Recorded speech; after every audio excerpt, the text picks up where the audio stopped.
Welcome, everybody. I hope things are working properly. I'm just checking to be sure. It appears so. It appears things are working. Perfect. I did not get enough sleep last night because the baby kept me up until 4 a.m. But we'll make it. What's going on with YouTube? YouTube doesn't seem to be live? Question mark? I'm not sure what's going on. Yeah, is YouTube not live? That's unusual. It says stream healthy, but I don't know. Okay, well, let me just check the back end. Is there some kind of a... Give me a second here. Let's see. No, it should be working. Can somebody on Twitch go to YouTube? Oh, never mind. We're good. We're good. It's working. Okay. That's very strange. What was happening? All right, sweet. Well, let's talk about this. Yesterday we talked about this guy with the UFO. Let's hit it again. This pastor claims that he was briefed by the government that UFOs or that aliens have visited Earth. All right, let me say it again. This pastor claims that he was briefed by the government that UFOs have visited Earth and aliens told us that they are our creators, and it's like this biblical problem that he has to deal with now or whatever. All right, so let's this isn't part one, but if you didn't see the others, don't sweat it. This stands independently of the rest. Let's listen to what he says here. Some chronology of how... See if I can find a logical starting point here. A press club event, and that was a lot for 1 week. Yeah. Hold on. Let me change the volume here. A lot. That was a lot. Well, and we've got other things we want to talk about. Okay. Yeah. We wanted to talk about this, give you some chronology of how it went for us. I can't speak for anybody else other than the things I've heard them say. Yeah. Okay. I may have repeated what I've heard and what you've probably heard them say about their experience. But this is not all that this show is about, Sandy. We have taken at this point, almost an hour. It's like 45, 48 minutes. But we just felt like, okay, everybody's given their show and all this. We haven't really did a show together. We were in the meeting together. So as far as I'm concerned, one more thing I want to say about Congressman Eric Burleson. I said this on Paul Begley's show the other night, and I'm going to say it again right now. We're going to spend our time and effort doing exactly what Congress Burleson asked us to do. We are going to wake up the church. We're going to preach the gospel, and we're going to talk about these subjects here unapologetically. Nothing has changed. We are unapologetically, as though this is a subject you have to apologize to people for. I'm sorry I have to cover this. It's so hard. We're not ashamed. We're not afraid. I'm not afraid to go viral. Look, it is what it is, and it's time to move on. Yes. All right? So look, we have not been visited by aliens. Get help. Seriously. I got to adjust my camera. I am off center. Yeah, I went the wrong direction. Be further over. I feel like I can never get the camera quite right. All right, that'll do. So let's move on to some other things that are going on in the world. All right, so I want to just show you a couple of things here, and we're going to rapid fire this. First thing I want to show you, by the way, I'm not going to go any further without telling you got to get a copy of the Final Flood. And I wanted to... Ancient supernatural technology, fallen angels, and taking your place in the Noah generation. Okay. Fantastic. Let me see if I can find out a bit more about this one. Hold on.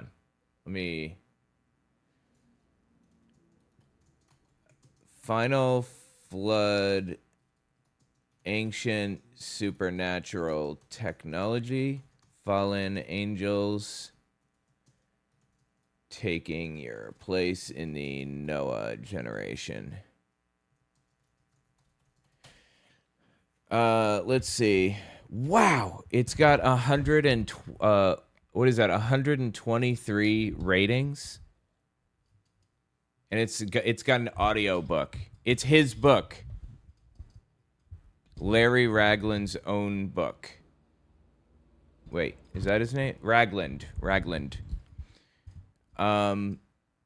It's a prophetic end times book arguing that Jesus' warning about the days of Noah means the end times will literally be those days again. But didn't God send a rainbow to show that he would never do that again?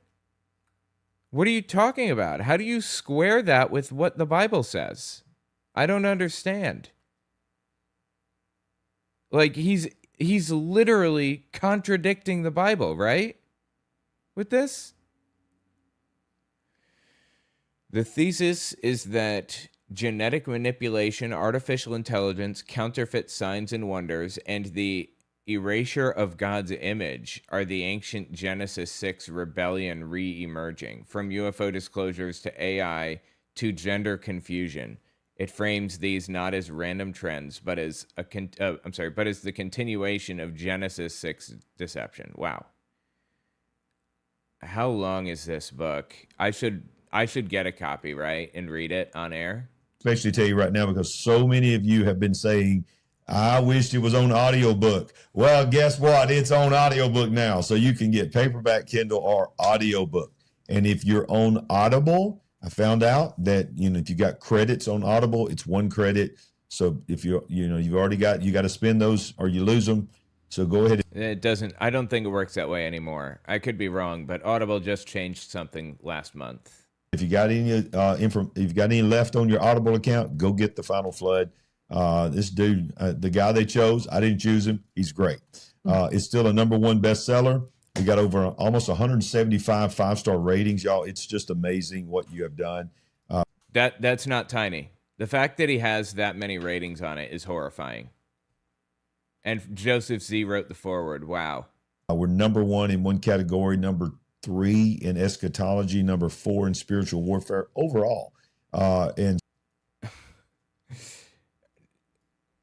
spiritual warfare is a category? Are you kidding me? Okay. Still running about between 900 and 1,200 of all books. Sandy, that's insane. That's 40 million books. We feel really blessed. That is just what you guys have done. So thank you so much for all that you've done to help The Final Flood get to where it is. I'm sorry. I'm trying to find a copy of this. I don't know if I'm going to be able to, but we'll see. All right. So you know who this guy is. This is Dan Farah. He's the director of and the, I guess, producer, director, or whatever, of The Age of Disclosure. All right. So he's best friends with none other than Steven Spielberg. They did Ready Player One together. So guess what he's become now? It's interesting to me that he's a filmmaker, but he's become the go-to guy to ask about UFOs and disclosure. Oh. So they bring him on Fox News. They bring him on CNN. This is CNN. They're bringing him on not as just a filmmaker, but listen to what he says about how he believes the film is so influential in what is happening right now and what just happened Friday on the Document Dump. Joins us live now on set. Dan, welcome back to The Story Is. This doesn't happen today without your movie. Absolutely not. And, I think we're in the middle of a major turning point in human history, and super proud of the role the film is playing in educating the public. Unfortunately, this book, not that I would ever get a book, through piracy. I don't do that. I don't do piracy. I think piracy is wrong and immoral and evil. But I just looked in case, just out of curiosity. I wasn't planning on doing that. And it looks like it's too new to be available on the standard piracy, the book piracy websites that people, others, not me, would use to find things like that. By the way, check this out. Did you guys know that Google Gemini, doesn't have, like the AI, it doesn't have limits on telling you about piracy websites? if you want to know where to find a book, not me, again, I don't do piracy, it will tell you which website hosts that book for free. That's kind of interesting, right? Anyway, Google Gemini says that this book is not available to be pirated because it's too new at the moment. But it seems like an absolutely insane book. Let's talk about some of the specifics of what we saw here. One thing you found especially interesting, and we've got an image of this, it's 1972. Yeah, it's all legal, legal only for me. Only legal. Apollo 17 goes to the moon. This is wild. And then the astronauts see this image right here. 3 lights. This is what he says about triangle it. of lights. It's a triangle craft, a structured aircraft observing the astronauts on the moon in 1972. And it's pretty extraordinary. Obviously, we don't have anti-gravity technology now. We didn't have it then. I had heard that this image exists. Wow. All this stuff can very easily be explained by other ways, or if it can't be explained by other means, by other explanations, the answer, or not readily explained by other explanations, the answer is not aliens. That's not how this works. Occam's razor is the simplest explanation, is probably the most accurate explanation. The one that requires the fewest assumptions is probably the most correct answer. And assuming aliens is not a simple answer at all. It's the most complicated one, actually. While I was making my film, but it was still kept in secrecy. But today it was released to the public. And what do you make of that? I think it's extraordinary evidence. I mean, that is a structured craft observing the astronauts on the moon. No, there is no reason to believe that it's a UFO watching the astronauts. That's absurd. I mean, what do you think about that? This an open, it's not, I think it is, it's not, this is my opinion. I He think emphatically says this is a craft observing our astronauts on the moon. Yeah, and who the hell was this guy? I'm not sure who this dude was. This is on CNN. I don't know. But what credibility does the dude have is my real question. All right. No, let me just adjust this. There we go. In the think 70s. it's tremendous that this has come out and he's able to comment on it and so on and so forth. But he goes on and says, we don't have anti-gravitic craft now. We Yeah, certainly right. didn't Yeah, have it yeah. then. While you have Dr. Stephen Greer Yeah. over here on the other side of the spectrum saying, we mastered anti-gravitics in 1954. That's nonsense, though, is the problem. We didn't. That's ridiculous garbage. And I know that basically because my uncle worked at Northrop Grumman and he told me so. Right. Oh, please, dude. You telling me that your uncle gave you secret information that no one else had access to? Really? Okay. So this is the actual file. We have the ability to look at all the files here. This is the file from Apollo 17, 1972. And this is what they were showing there. This is a part of the document dump.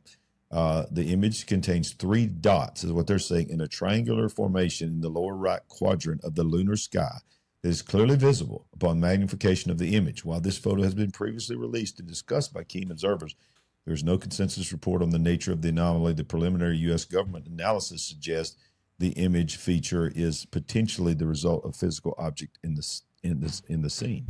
Additionally, I mean, at best, it says potentially, right? It doesn't say most definitely it's aliens. Please. Seriously, this is not the simplest explanation. You have to go with the most straightforward explanation that requires the most assumptions, and that narrows as you gain new information, new facts. as part of the investigation, the government has obtained the original film from the Apollo 17 mission, and the results of the full NASA and DOW analysis will be released when completed. DOW. Okay. So one of the things that Luna is saying, and Tim Burchett and I think even Burleson. Anna Paulina Luna is who he's referring to. She's a congressman who is from Florida and out of her gourd.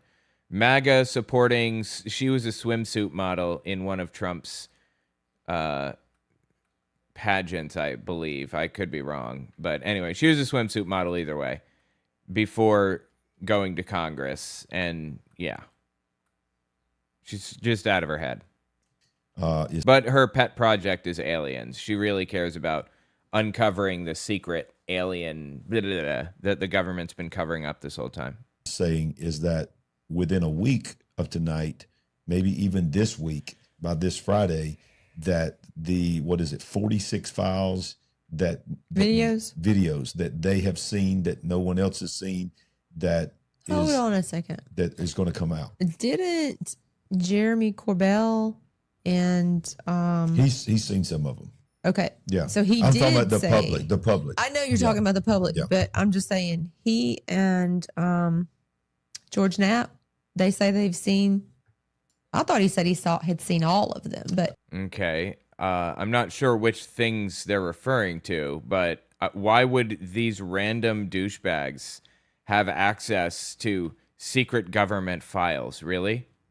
I mean, is that really the most logical thing that you can imagine about this situation? Maybe, he's at least seen some of them. Maybe, yeah. Okay. Why would the government give some random D-bag access to government files? I don't understand what the thought process is here. And so let me show you this right here.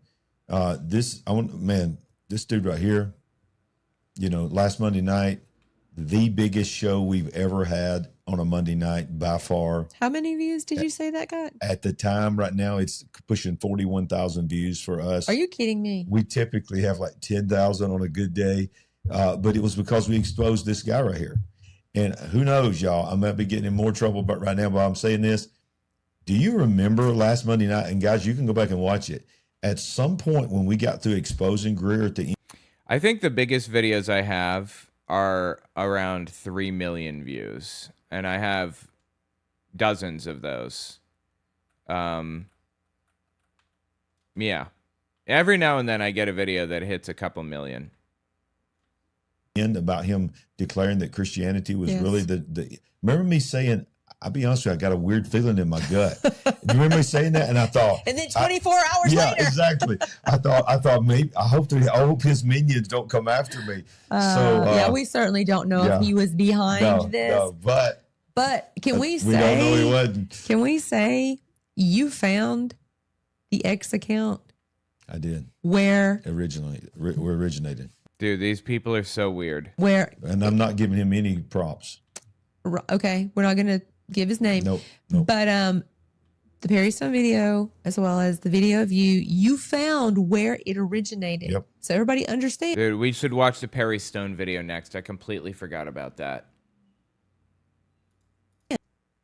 Yep. This went viral on X first. I don't want to say anything else about it because I don't want him to make it mad and make a reaction video to me exposing it. So it was there before it went to YouTube. Yeah. And oh yeah, X was where it blew up. All right, so I want to say one more thing. I don't want to talk about him.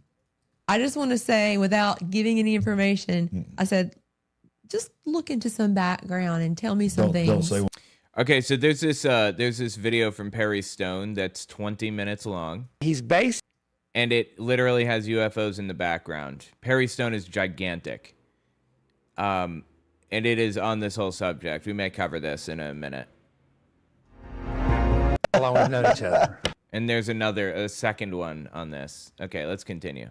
What I found. And I'm not going to say it, but it was quite interesting. Quite interesting. But you'll have to find out on your own. You'll have to find out on your own. We're not going to talk about it. All right, so look here. Dr. Greer told Alex Jones in the 1980s that the U.S. military met time travelers from 500,000 years ago, years into the future. Okay, they're calling him Dr. Greer. He's some random conspiracy theorist. Does he have a doctorate? I don't know. Maybe. He certainly doesn't have a doctorate in like astrophysics or like anthropology or some other thing like that. I doubt it's in relevant fields. But this guy is a complete crackpot. Like, everything out of his mouth is insane. Described as luminous white beings who claimed they were descended from humanity. Are these the tall blondes? Well, listen, let's just hear what he has to say. This is part of the evidence that he presented Friday. Well, see, therein lies the problem. This isn't evidence. I guess in the most technical sense, anecdotes are evidence, right? They're just piss poor evidence is the issue. But this is when he came on the show and told Alex Jones this is what we're dealing with. Okay. If the aliens wanted to kill us, they would just think it would be done. Oh, is that a power that aliens have? I didn't know that aliens had that power. Oh, we're done. Yeah, I mean, imagine interstellar level and quantum entanglement level technologies weaponized. It would be a nanosecond. So they're very peaceful and they're very concerned They're about like our bird situation. watchers. They're looking at us in binoculars and think we're pretty. What? Right? No, they think we're ants. They're like bird watchers with binoculars looking at it, and they think we're pretty. I mean, they're like, Well, I think it's more than that. No, I think there is a compelling long-term interest in how the Earth as a beautiful part of the creation and humans. yeah, what was that movie evolved. came out like 10 years ago where the psychic aliens that look like giant squid come because in our evolution we helped them later? It was kind of like that. Right. Yeah, and Arrival. Some of Arrival. Bro, what the hell are they talking about? I'm so lost. the ones that are, some of the ones that. Oh, and by the way, when this thing went viral of me, so many people was confusing me with Alex Jones still. I'm so tired of that. What? You're not proud of that? I mean, they do look very similar. I'll give them that. God, now that I think about it, their eyes are nearly identical. Alex Jones looks like me. I don't look like Alex Jones. Just so you know, Alex Jones, if you're watching right now, hey, Hey, come a on. lot of people's trying to say you look like me. Come on our show. Just letting you know. Come on the show, Alex. Come on the show. We'll let you talk. But you're going to have to wear a black ball cap. have been seen are actually our descendants from 500,000 years in the future that have come back to warn us about what we're doing. I mean, this sounds like the No, it makes perfect Twilight sense. Zone. Slow down and Makes explain. perfect It makes perfect sense, he said. No, it doesn't in any way. sense. Perfect That makes sense. perfect sense. That makes perfect sense that our whoever, I don't know which way it goes, 500,000 years in the future have come back to help us. It makes perfect sense. Example, at Rendlesham Forest, Bentwaters Air Force Base in the early 1980s, there was a landing of a pyramid-shaped black onyx craft, and we have multiple whistleblowers for that. Like the What one in people your don't intro? know is What are they blowing the whistle on exactly? Whistleblowers are supposed to blow whistles on like bad behavior, right? Or on government programs that shouldn't exist or whatever. This isn't a case of blowing a whistle, is it? This would be like just telling people about aliens. I don't understand. that the senior U.S. military Air Force people who were there had an encounter with very tall, luminous white beings that floated through the shell of the craft, communicated with them and said, "We are your descendants from 500,000 years in the future, where humans had become interstellar and evolved into these incredibly amazing spiritual beings, but we're also going out throughout the cosmos." And that they said, if you continue on the path you're on of nuclear war and global destruction and endless war, we, your descendants, will not exist. So that's an interesting way of getting around the God problem. He's saying that God created us as humans, Adam and Eve, man and woman, and then we had so many kids, and then we got really advanced technology, thanks to God, presumably, and we decided to spread out into the stars. And now they're back. So the alien problem has been solved by claiming that they're just other humans. Do they worship God there on their planet too? So let's So- stop right there. That makes perfect sense now. Understanding quantum mechanics has all been proven, No. not just theoretical. Right. This is advanced archaeology, is time travel adjusting the future. It's time travel adjusting the future. What does that mean? I don't understand. Where does time travel factor into this? We're not talking about time travel. Right. Exactly. Makes perfect sense. So this is our kids. This is our grandsons. 500,000 years later. To the 10th power. I don't know. Yeah, exactly. Listen. I'm sorry. I've never, and I'm not trying to be funny and make fun. I've never heard Dr. Greer talk about that. I've heard the communion with the orbs and all that, but this is literally the first time that I've heard him say this. But think about what he said. He said they've become evolved spiritual beings. That is what we talk about here, that the narrative is going to be. Interesting. So is he saying that this Greer dude is contributing to the demonic movement or whatever? Is that in order for the beings, they're going to tell us to that we can spiritually evolve, to take that next step to Christ consciousness, to Chris Bledsoe and all these things that they say, that they're going to become one with Christ and all this. And is that we've got to be open-minded to allow ourselves to think outside of the box of the Bible. And if you don't, especially you pesky Christians, you are an obstacle of us being able to ascend, and you're getting in the way, and so on and so forth. Yeah. And then the Lord's going to take us out, and then they're going to explain it that way.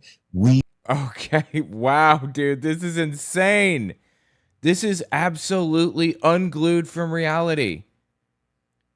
I mean, imagine believing this. This is nuts. We fixed this. We evolved. We spiritually got rid of the troublemakers. Okay. So we've talked about Dr. Stephen Greer. What did you think about Alex Jones, how he responded to Alex this Jones conversation? Look, I don't want to talk about Alex Jones because Alex Jones. I did not expect him to be. I don't know how old that clip was. I mean, Alex Jones will talk about the Bible better than some preachers sometimes, and then the next day he's doing this. So it's like, what? So they don't like this Greer guy, I guess. You're saying he's a CIA operative? I'm saying what? Where did CIA operative come into the equation? Alex, you can still come on the show. Invitation, open invitation. Yeah, because apparently you, not me, you are my doppelganger because you look like me. Just so you know, I don't look like you. All right, but you know what? Look, y'all. Let me just go there. You need to go to Hear the Watchman.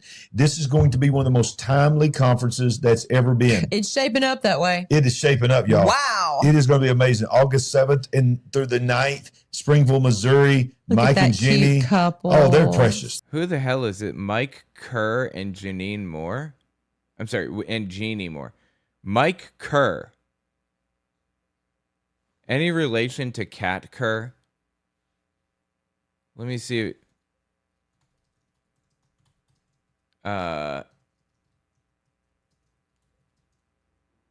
Any relation? Let me see if I can find.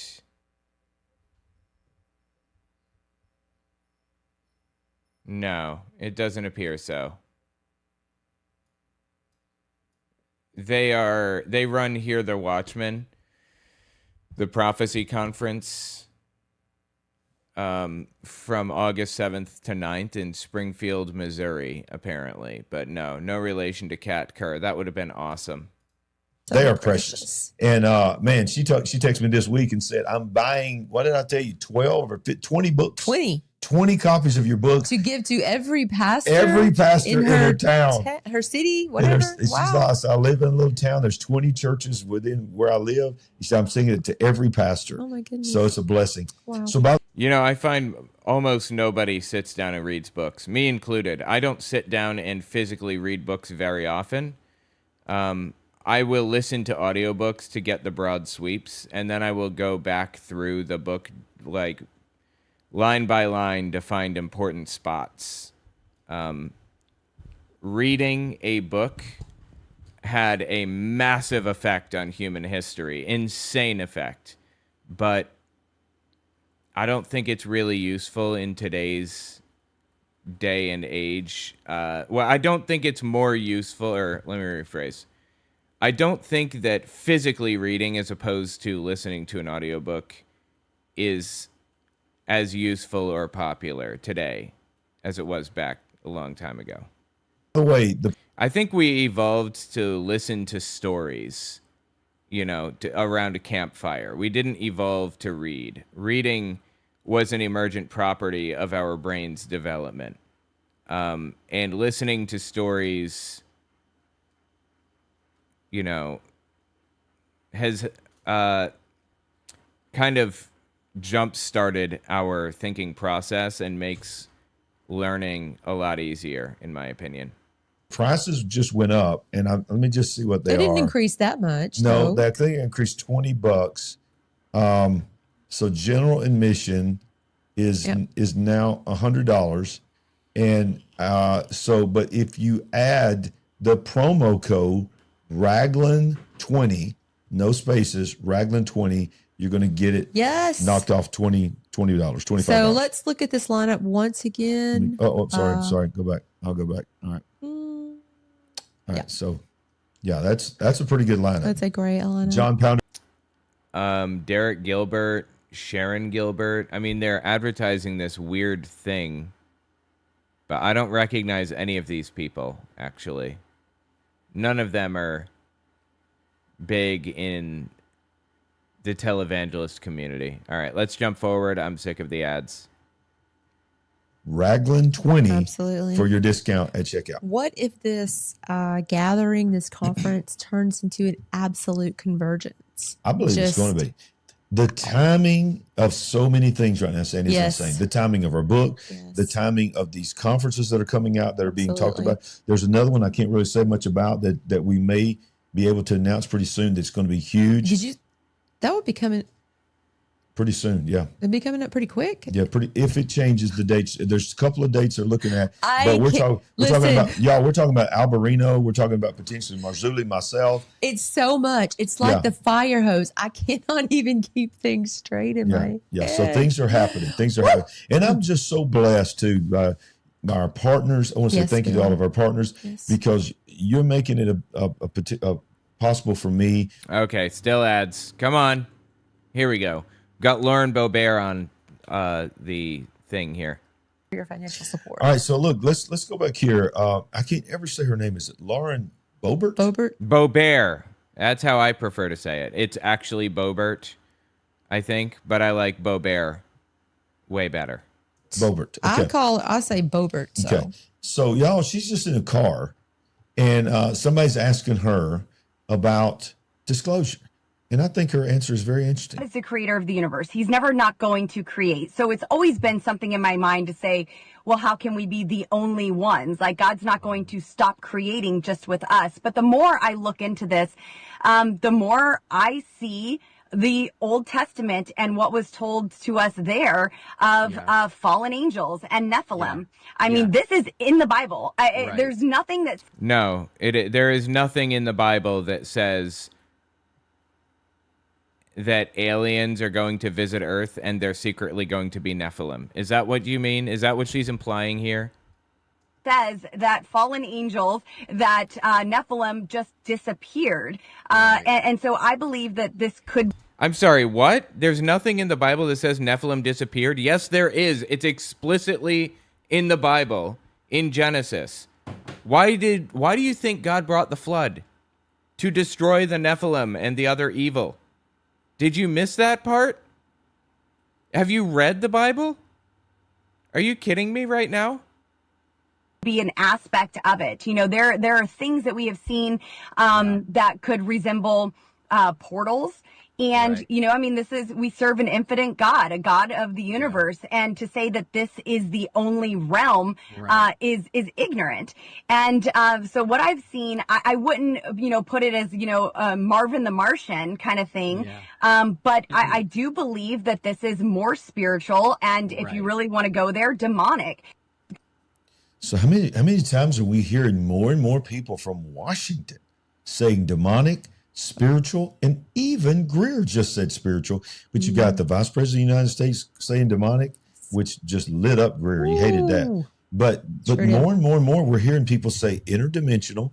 Oh, and by the way, Greer, I watched part of his conference. Dude, these people are insane. I swear to God. What is wrong with these people? And he said that he believes that there are beings, there's a portion of the beings, there's a type of beings that are interdimensional as well. What does that mean exactly? What does it mean for beings to be interdimensional? Precisely. What is a dimension in your mind? So you've got Lauren. She's acting incredulous. Oh my God, dude. Gilbert saying, hey, I believe the Bible, and I believe these could possibly be fallen angels and Nephilim. He's talking about the mantids. Yeah. Oh, yeah. Yeah. All right. He's talking about the what?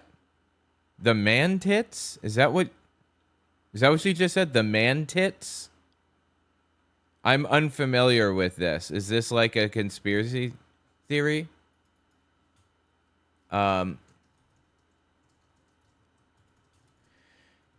Talking about let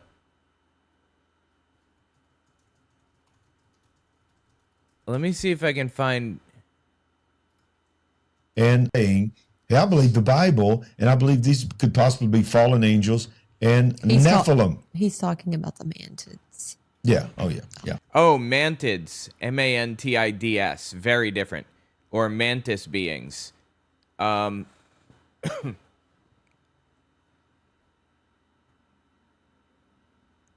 So it's apparently a specific entity type in UFO abduction lore. Tall insectoid entities typically described as 6 to 8 feet with elongated bodies and limbs, exoskeletons, green, gray, or white, triangular heads, and large compound eyes. In abduction accounts, they're cast as the authority figures, the managers who oversee the operation while the smaller grays do the manual work. They function as examiners, and abductees often report telepathic communication. Okay, it's relatively recent, apparently. Mantids are... Hang on, let's see. Prior to the 90s, the only published abduction report hinting at them was Whitley Strieber's Communion in 1987, where he described his abductors' movements and joints as insect-like. So they are basically crystallized as a category in the post-communion abduction research boom. Okay, wow. Jesus Christ, dude. I didn't know this was a world that I hadn't explored yet. All right. Let's continue. Bobert saying, hey, I believe the Bible, and I believe these could possibly be fallen angels and Nephilim. He's talking about the mantids. Yeah. Oh, yeah. Yeah. I'm disturbed that these people are aware of what the mantids are in the first place, that she was well versed on this lore enough to be able to bust that out, and he knew exactly what she was talking about. Okay. All right, so let's continue. My bet's on mantid. So let's talk about the three most prominent voices right now. They are Anna Paulina Luna, Tim Burchett, and Eric Burlison. Absolutely. All right, so and are you going to show Rogan? And you know, I'm not going to show that clip tonight, but I wanted to just remind you, this is a clip it's a few weeks old. We showed this before. This is what Tim Burchett is talking about that he has seen. Remember, he said that if you see this yourself, you won't be able to sleep at night. He said it will torment you. Well, I'm still a member of Congress, so I can't really comment too much on what Matt said. But I will say this. Wait, seriously? Are you being serious, or is that tongue? I'm being 100% serious. Okay. I've been 100% serious. I've been briefed by just about every alphabet agency there is. And I'll just tell you this. If they would release the things that I've seen, you would stay up. You'd be up at night worrying. I doubt it, honestly. I really don't think so. They've released a whole bunch of stuff recently. I just find it very far-fetched to believe that we've been visited by aliens and not one single person, except for conspiracy theorists, have, been exposed to this or whatever. Like, it's all conspiracy theorists.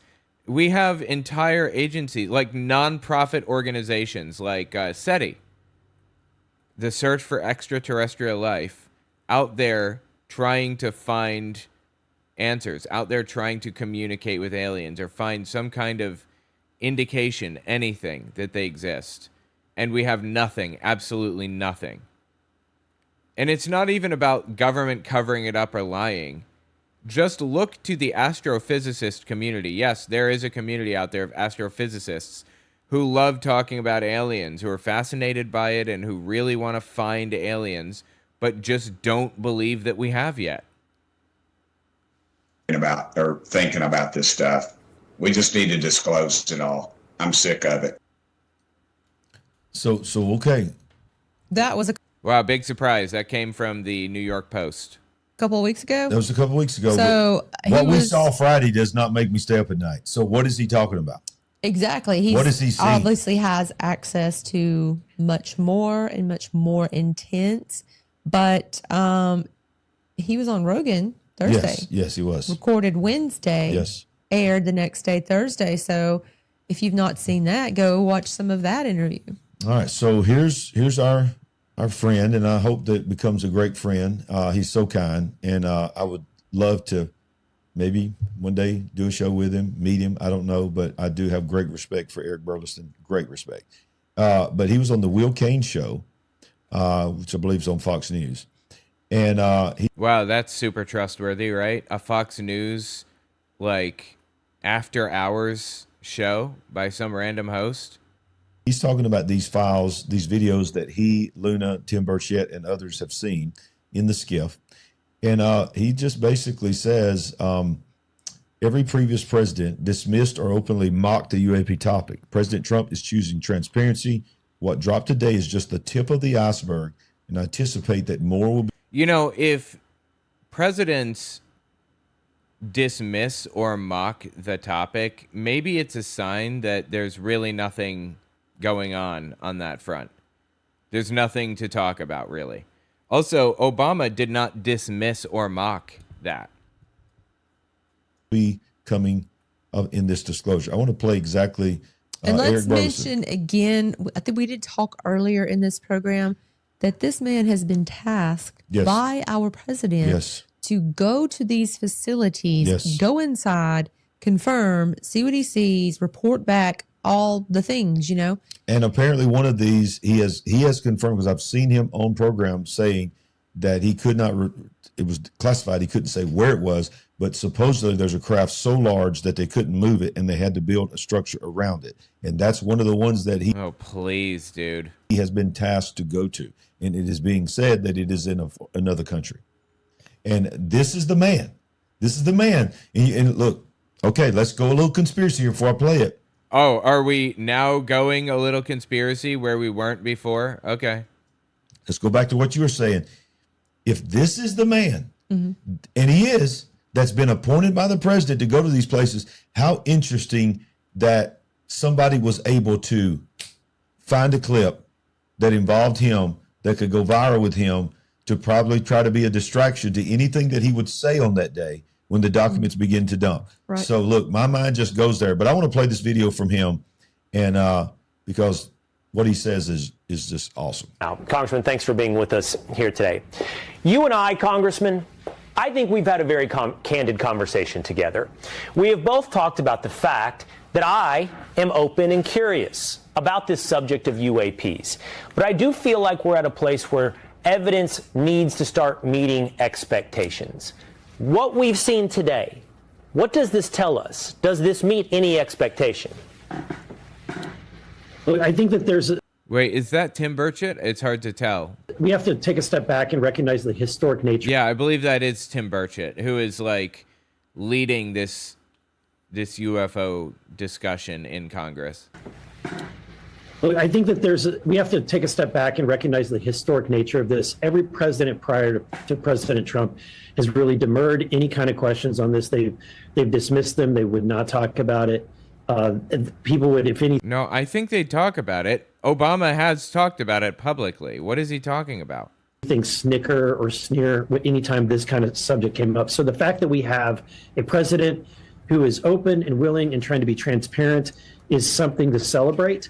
That being said, I think that this is a teaser. This is a kind of a, something to open up with.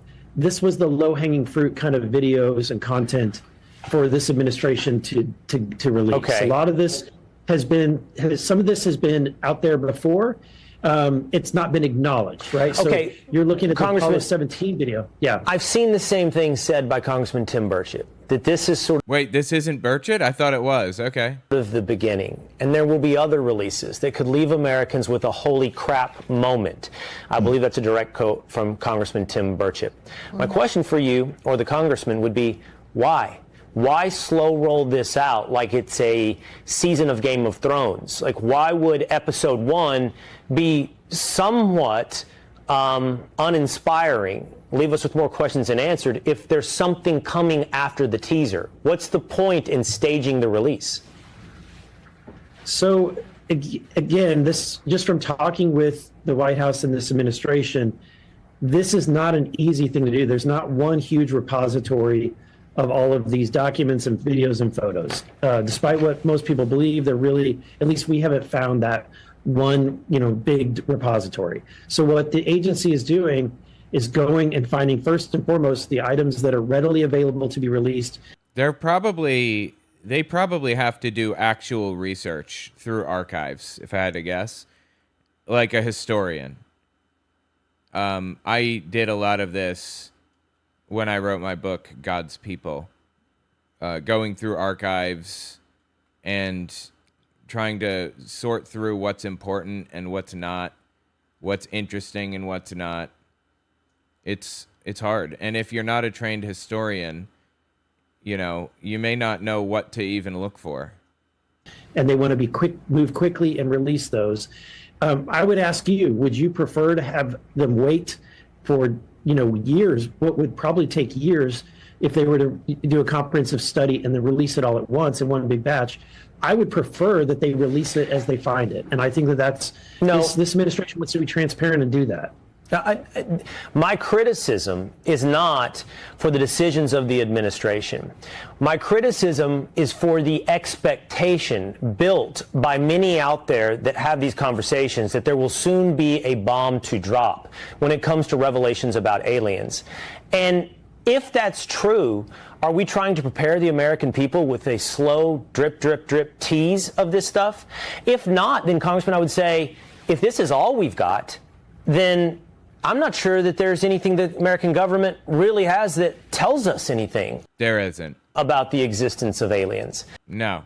I'm just beginning to feel like this entire story is teased out always just beyond our reach. I can sense your frustration. I've experienced it personally myself. I've seen videos that I think are in the process of being declassified, so I think that there is always right out of reach. That's literally what he just said. Is more to come.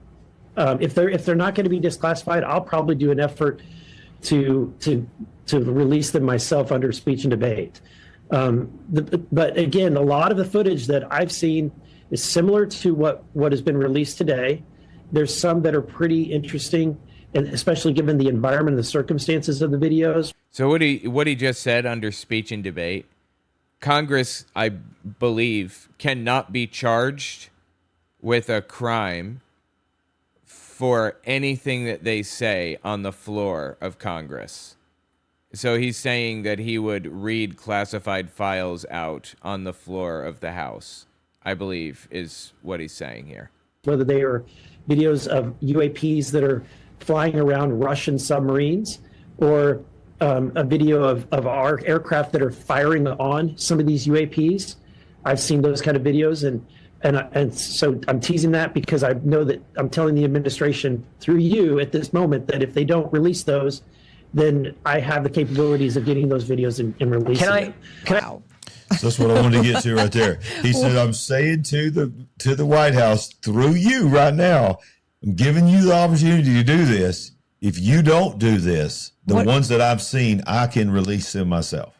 What do you think that looks like if he had to do that? Well, he said he can do it through some kind of debate procedure to where he has the rights, because that's how powerful this man is. Ladies, oh my God, these people are idiots. Gentlemen, that's how powerful. We need to pray for Eric Burleson and his staff and his family. Yeah.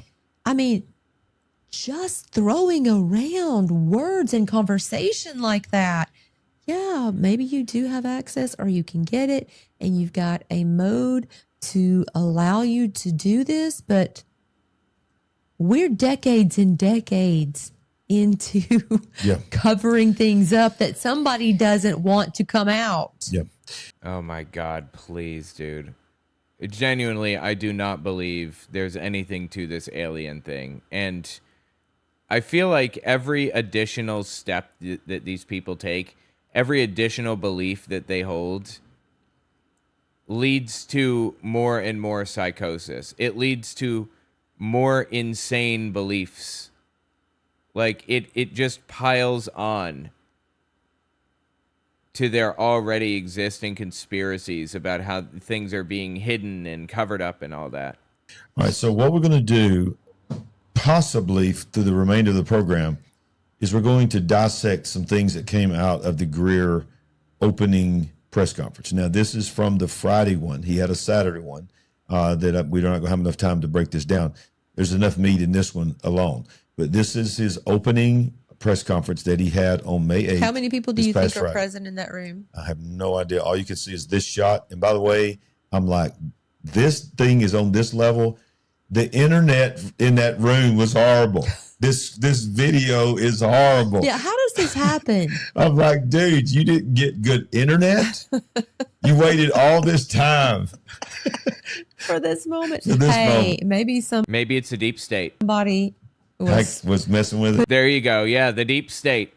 The deep state's trying to cover it up. Totally. In charge of buffering everything down. Something, because it's grainy at times. I don't know. So, all right. So we're going to first one I'm going to show you is that he says that if full disclosure comes out, it would end, this is what he says, oil, coal, nuclear power, and poverty.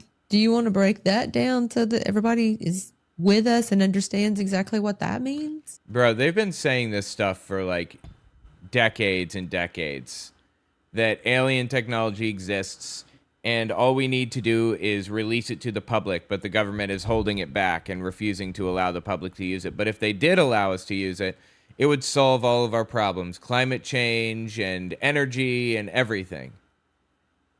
These people are just shameless, dude. Honestly, like, do these people, these two on screen here, not know the history of the movement before? Do they not realize that this exact same shit has been going on for generations? That people have been saying the same stuff this whole time? Well, you'll hear it. Here we go. Unconstitutional program keeping all of this secret. And of course, by then I had figured out why. Because if this information comes out honestly and fully, we'll start a new civilization with no need for the Straits of Hormuz. No oil, no coal, no nuclear power. Nuclear power, honestly, is one of the most incredible power sources in existence.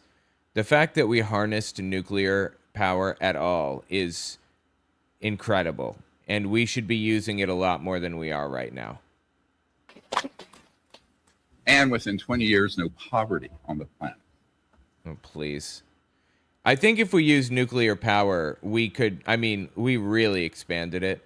We could definitely reduce poverty and make things a lot easier for everybody.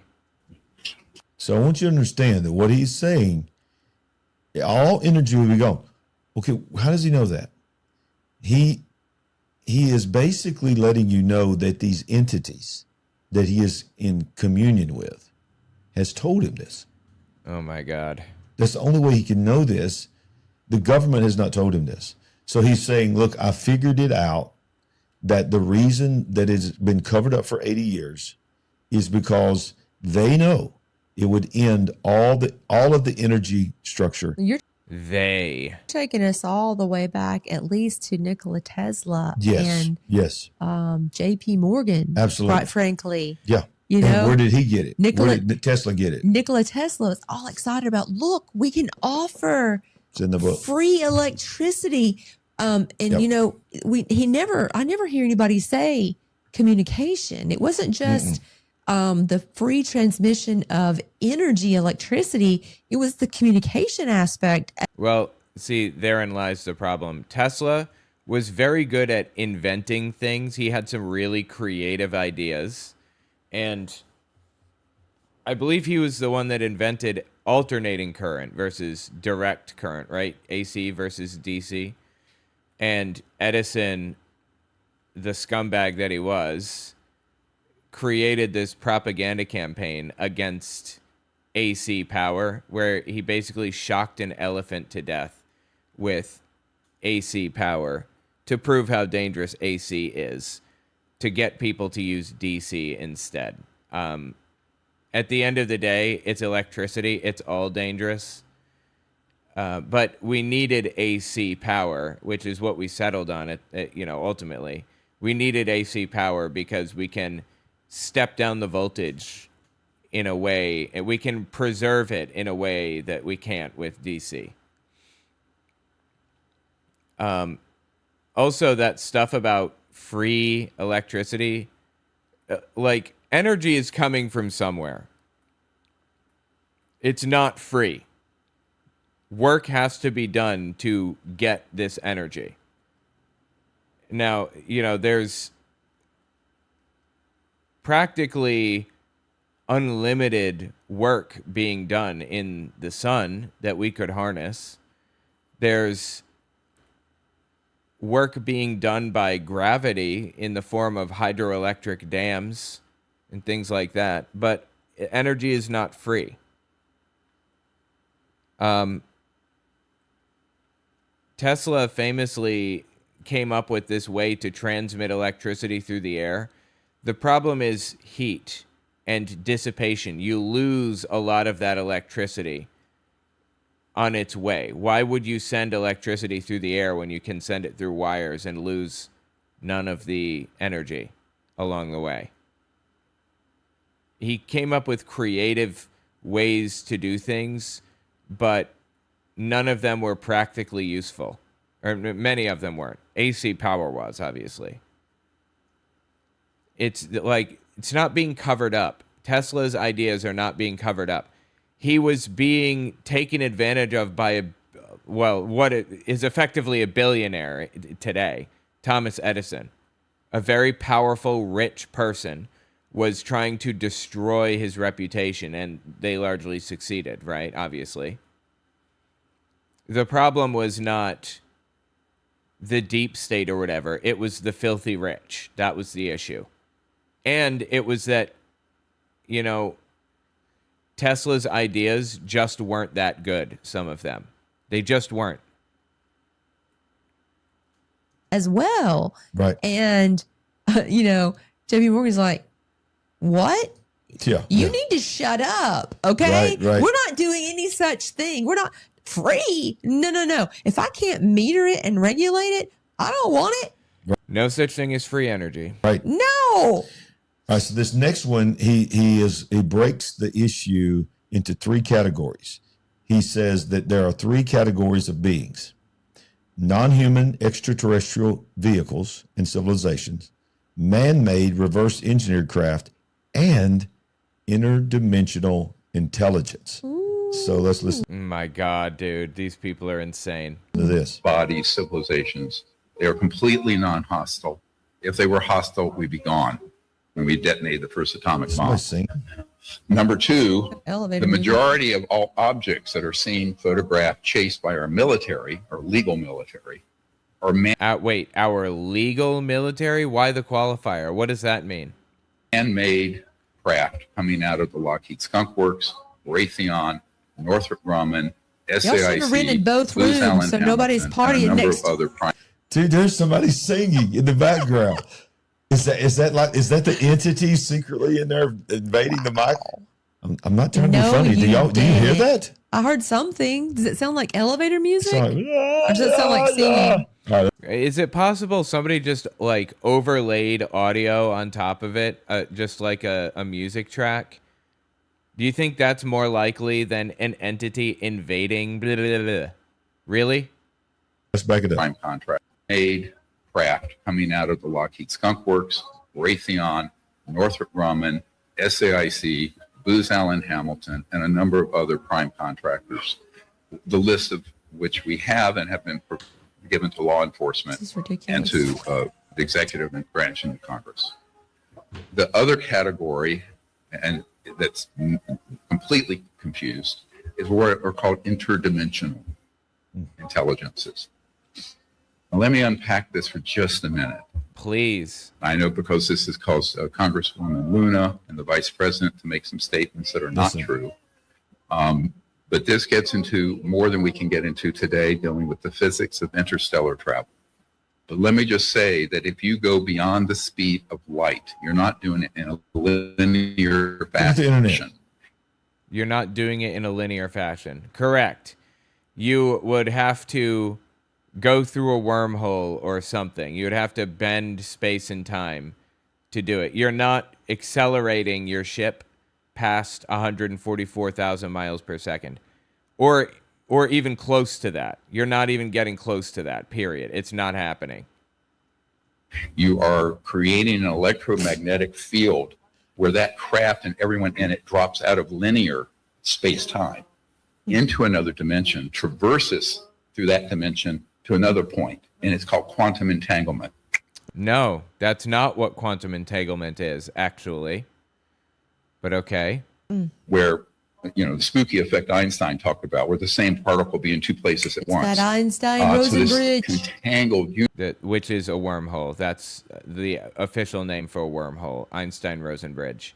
The math proves that that is possible, but nobody has ever actually created one or seen one or anything. And we don't understand what a wormhole even is.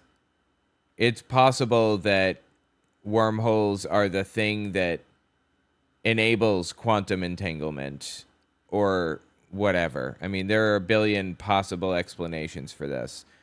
And these people don't seem to understand the first thing about any of them. Universe, where every point in space-time is connected to every other point in space-time. And that is how they're doing it. But when they're in transit, or if they are shifted, they could be in the atmosphere and shifted out of 3D, they're in another dimension. But they don't originate from that dimension. They're transiting it. Does this make sense? So I call them trans-dimensional interstellar civilization. Did you just say trans? Wow. Okay, so I'm beginning to think that maybe he's got like we sometimes we'll have in a service at church, we'll have somebody praying out loud over on the side. He's got some kind of I don't know, Sounds like a love song. Somebody's over there singing a song to the beings while he's talking. I think that's he so just weird. should have rented both rooms so nobody was partying next door and Please fucking get help, people. the music was bleeding. But Well, what did you think about that? That was pretty interesting, wasn't it? listen. So one of the things he was talking about is, watch this. This is a new term that I hadn't heard him say yet, or he's probably said it, but I hadn't heard it. Trans-dimensional, not Right. interdimensional. Do you Trans-dimensional. think this is the same that John D'Souza calls the interdimensionals? Probably. Extra dimensionals? He says I don't think any of these people have any clue what they're talking about. this trans-dimensional theory. He tries to separate interdimensional travel from angels, demons, and spiritual beings. Remember, he pointed out Luna and all of them for calling them interdimensional. Anna Paulina Luna, congressman, big on the UFO scene. He's like, they don't know what they're talking about. Well, let me ask you, Stephen Greer, how do you know what you're talking about? How do you know that you just said this, but how do you know that they're wrong and you're right unless you have been told this by these beings?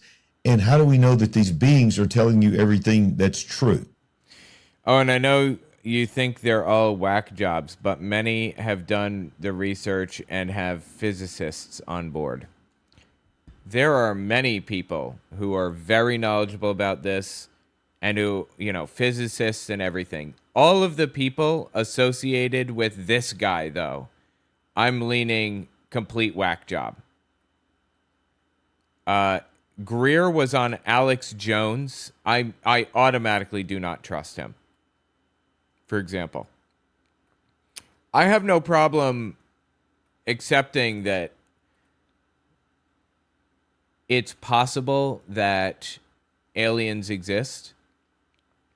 And I don't have a problem with people who believe that they exist and that we're being visited by them. No issue with that at all. That's a reasonable position at this point, in my opinion. I just don't. But the people we're dealing with right now on screen are whack jobs. Truly. Okay. Now, let's get into this. This is where Greer says religious people, that's me and you, although we don't call ourselves religious, we understand what he's meaning. You don't? Have conflated ET technology with demons and angels. And this is a moment here, y'all. This is what we covered the other night, but he openly says it here. Let me see if I can make sure I'm on the right timeline, because I had it time stamped. Let's see, 2344. I think I'm right there. So let's go there. Now, because some of the phenomenon dealing with ghosts, goblins, demons, angels are similar, theologists and religious people. Back it up. Now, because some of the phenomenon dealing with ghosts, goblins, demons, angels. You see what I'm saying, right? Like, the people we're listening to right now are not reasonable people. Again, I believe that it's a reasonable position. It's possible to be a reasonable actor and believe we've been visited by aliens at this time. I think that's reasonable. I just don't think so myself, is all. But these people are nutcases. Are similar. Theologists and religious people have conflated them because phenomenologically, from an observation, empirical point of view, there is some similarity overlap because the ET technologies cross into these other dimensions, operationally, scientifically. Is this clear? I'm trying to be really clear on this without getting into arcane physics. So clear. I think this is why what's happened in the last few months is very disconcerting, because there are people who are working with the intelligence community, who are in the White House, the Pentagon, CIA, Congress, who are gaslighting and misleading our leaders. And I will be blunt about it. Interesting. Soulcrafts, are you familiar with this guy, this Greer dude? What's his name? Alan Greer or something, right? Have you ever heard his name before? It cannot be allowed to continue, and those people need to be careful what they say, because this is all going to come out now. And if it comes out incorrectly, it'll be 1,000 times worse than COVID. That's threatening. You cannot be allowed to continue. Yes. Or what? Yeah, or what? All right.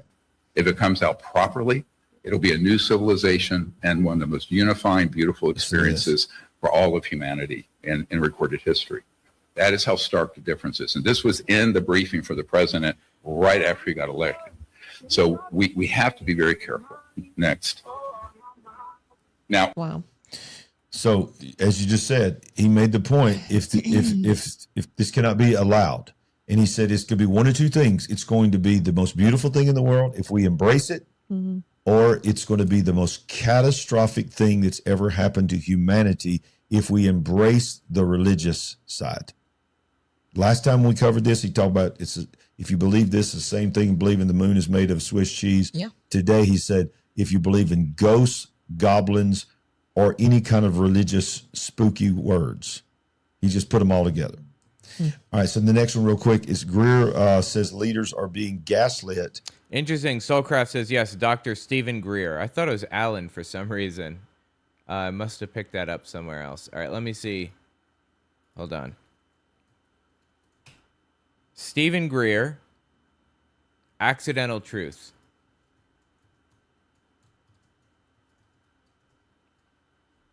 To the mole people of Las Vegas. What the hell? That's weird.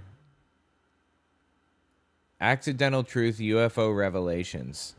It's apparently a movie or a documentary. He looks a lot like Lawrence Krauss. A weird amount like Lawrence Krauss. Okay, well, I have that pulled up. By intelligence people. Okay, so let's see what he says here. I think we've already actually played that. Let me skip down here.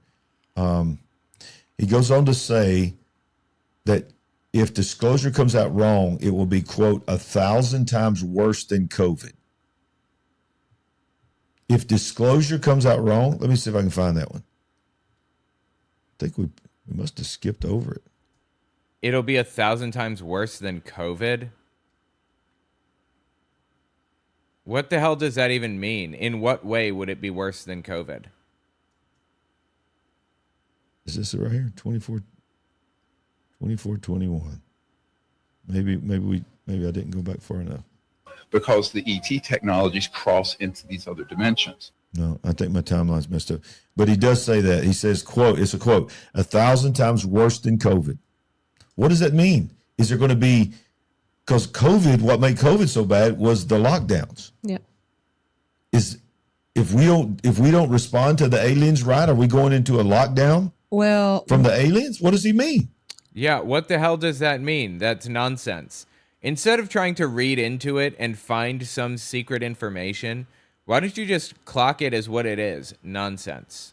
Maybe he means the two different sides. Remember how we were divided? Okay, maybe. I hate to say vaxxers, non-vaxxers. Mm-hmm. You hate to say that? Okay. That kind of aspect. Maybe that's what he's getting at. The next thing he says, he alleges that ET, he shows an actual dissection. Now you can't see it on this video real good, but this is it. An alien dissection image from the 1920s. 1920s. No. How does he get that? Claiming that secrecy on aliens go back more than 100 years. Transdimensional interstellar travel. There's that word trans again. It's not your granddad's Oldsmobile. It just isn't. All right, and the bottom one is one that came out of Los Alamos from the time of the Roswell crash, and they had archives brought in, and this is a dissection of an ET on a slab from the 1920s. It's been dated to the 1920s. It's been dated to the 1920s, please. This is one of the pictures in the briefing document for the president. I don't often show it. It's a bit gruesome. There's a towel over the head. The archive is filled with this sort of information. The archive? What archive? 1920s. Have you ever heard that? No, never. 1920s. Comment in the live chat if you've ever heard that, because we've never heard that. And then I want to show you a couple more things. We're going to wrap this thing up. This is going to get really dicey here. He ties, which we have alluded that this could possibly be, he ties the UFO disclosure and the hiding of the truth directly to Epstein. So, just like no one can go down to Ace Hardware and buy a nuclear bomb or a nuclear trigger, right?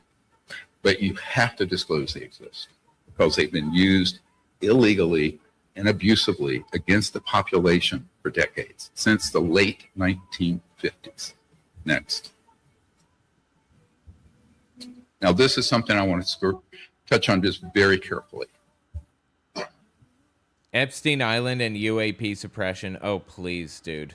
I know the media here is going to go, oof. Yeah, this is ridiculous. How could these things possibly be connected to each other? Really? What I'm going to say is that one of the most senior people in national security for prior administration, and I met extensively for about 3 hours last year. He has the audio of the video of some files from Epstein Island of key people in our intelligence and national security system. When key, I mean very senior. Okay, and how would he have that? How would he get the Epstein videos that are compromised and are being actively blackmailed to slow down or distort disclosure. I'm going to say that. I'm going to let that sit. I will say to the Department of Justice, if you want to inquire into this and pursue it, because we're talking blackmailing officials at the highest level, that is interfering with the function of government. So that is what Epstein Island was. It was a honeypot set up by the intelligence community to entrap certain high-value targets. I wouldn't be surprised if they were using it that way, but I think it's pretty clear Epstein liked taking advantage of children, right? And then control them through that process of blackmail.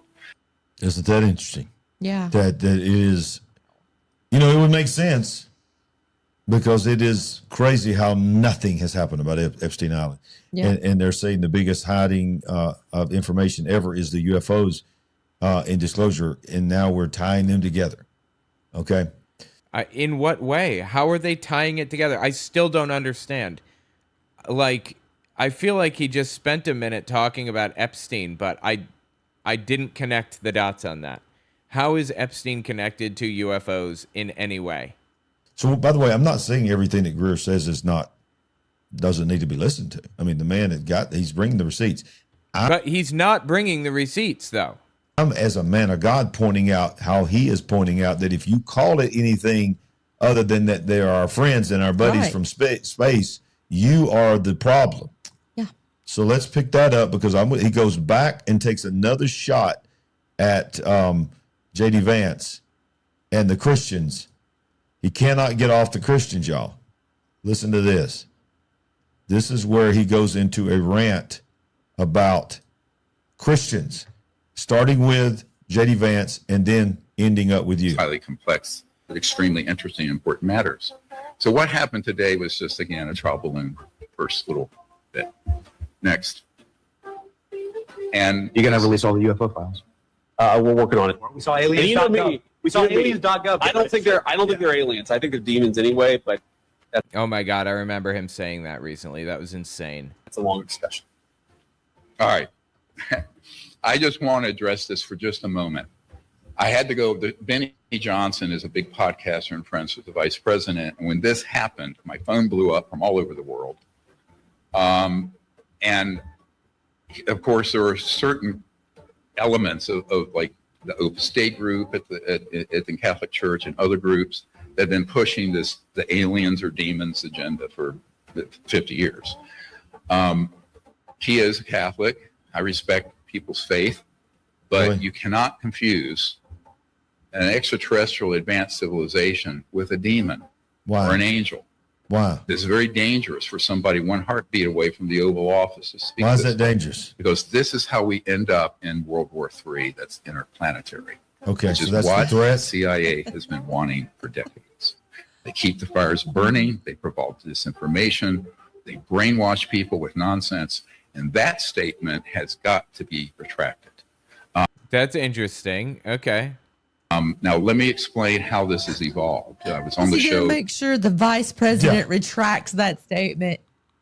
And he says it's so dangerous that if you believe they're demonic or believe that they're angels, fallen angels, you could cause World War III. World War III. Wait, did he say that? I didn't hear him say that. Did I miss it? What are you trying to say? I thought they were friendly. I thought they were on our side. So if apparently if we just all get together and just start rebuking them in the name of Jesus, they're going to declare war on us? Okay. Is that what you're saying? Okay, look. We want disclosure, okay? We even see it coming here on this channel. Yes. I don't feel to get behind it and push it and make it go as fast as it possibly can. Something's going to happen in whatever time frame that it's going to happen. But wow, no shit. What a deep thing that she just said. I don't think I've ever heard anybody say something so deep. Something's going to happen in a time frame. What was it? I don't feel to get behind it and push it and make it go as fast as it possibly can. Something's going to happen in whatever time frame that it's going to happen. But that was super deep, man. I've never heard anything so deep in my life. She's a thinker. When he makes statements like, Disclosure needs to come forth in its fullness now. And when it does, it will be civilization changing. Absolutely. That's what he said. Can you please explain to me how these oil barons, billionaires are just going to agree that, oh, do you hate billionaires too? yes, this free energy is just the greatest ever? There's no such thing as free energy. If you believe that there's such a thing as free energy, you don't know what energy is. Yeah. That's not going to cause a war? Yes, yeah. People aren't going to die over that? Yeah. Like people haven't already died over that? Right. So one last thing I want to show you is what is the most well-known, and by the way, it's come out now, didn't really even happen, a religious persecution that ended up in saying falsely accused people of doing things. It was the Salem witch trials. Okay, fair enough. Interesting that he calls that religious persecution correctly. Also, you know, nuclear power is as close as it gets to free energy. I guess you could say the water cycle, hydroelectric power, that's as close as it gets to free energy. But this secretive thing they're searching for, this is absurd. This does not exist. The world doesn't work this way. And now it's coming out that it really didn't even happen the way we were being told that it happened. Yeah. He compares listen to this, fallen angels, calling aliens, fallen angels or demons to the Salem witch trial. It's the same exact thing. This room right now would be supernatural to someone 500 years ago. An airplane would be impossible, defying gravity, right? If you were to show a video on a cell phone to people in Salem, Massachusetts, you'd be burned at the stake as a witch. That's interesting. So he's saying it's a moral panic. He's totally right about that. Okay. This is not okay to say something like that. The satanic panic affected more people, but there were no executions. There may have actually been executions. They just weren't vigilante executions. The satanic panic, there were people sitting in prison today for claims about them during the satanic panic. Like, people are in prison and exhausted their appeals in the 90s and will be there until the day they die for lies told about them during the satanic panic. Seriously. It's horrifying. It's evil. I can't stand it. I can't stand to think that there are people sitting in there for nothing. This is a serious national security matter. It cannot devolve into the lunatic fringe of those kinds of theologies. Because what are we going to go gallop pell-mell back to the 7th century? We might as well be the Ayatollahs in Iran. This can't happen. I'm sorry to come on strong on this, but this is very dangerous stuff. Now, do you think he's sorry to come on strong? No, he is absolutely doing what he wants to do. Right. So he just said, look, there's no difference than what you're saying right now than the Salem witch trials. He said he continues to call it dangerous. It's absolutely a moral panic, what these people are doing, claiming that aliens are really demons. Yes, that is a moral panic. Lots of moral panics throughout history. AI is a moral panic, as a matter of fact. For better or worse. You know, there are upsides, there are downsides, or whatever. But it's definitely a moral panic right now. In, you know, the exact same way that a lot of other moral panics work. He continues to say it is the most dangerous thing ever, that if you do not embrace this in his narrative, you are coming against a civilization shifting move that can save humanity. I'm not going to show it. You can go watch it yourself. But he goes on to say that what we do right now and how we receive it will determine if we will be able to save our civilization. And it says, see, Dr. Greer got surprised when he brought this to the Pentagon, and he was met with religious fundamentalist generals. Interesting. Okay. So is Greer like not a nutcase, or I'm not sure. I can't tell. I mean, some of the things that he said so far, I'm real reluctant to accept. Like, some of this is a little out there from Greer, but yeah. If we will be able to save our civilization and travel into space, because we will, this is what he says, we will never know how to converse back and forth through the solar system the way we are going to have to if we do not embrace our space brothers, so that they can show us how they do it. And if we do not, not, because we have to vacate this planet and go live somewhere else. I think I've seen the movie 100 times. What movie are you talking about? I don't understand. This is literally what he goes on to say. I think we're going to wrap it up right there, Sandy. This has been a... Wow, that was wild, dude. What a wild video. These people need help. They actively believe that aliens are actually secretly demons. Anyway, tell me what you think about it in the comments. Absolutely insane. Thought all the convictions had been reversed by now. No, they have not. There's one very famous one that's still in there right now. You can't reverse the convictions if you've already exhausted all of your appeals in the 90s. And they did. You know? It sucks. I feel for these people. Let me find the name of the guy. I forget.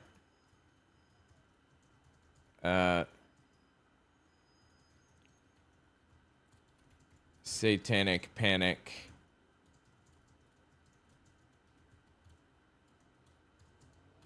Hang on, let me look this up. His name was Chandler or Junior, I believe. I'm just trying to find. Sorry, give me just a second here.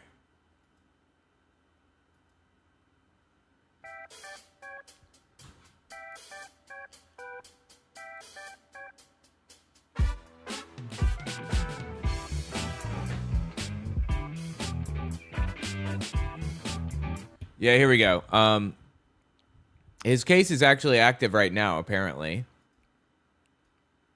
But his name is Andrew Jr. Chandler. He is in prison. He was a driver for a Madison County, North Carolina daycare. Convicted in 1987, based almost exclusively on hearsay and expert vouching. The experts were Satanic Panic nutcases. That's no longer permissible. The evidence, quote unquote, that was submitted. He was sentenced to 2 life terms plus 21 years after being convicted of 12 counts of CSA, which he didn't commit. The allegations were classic Satanic Panic stuff.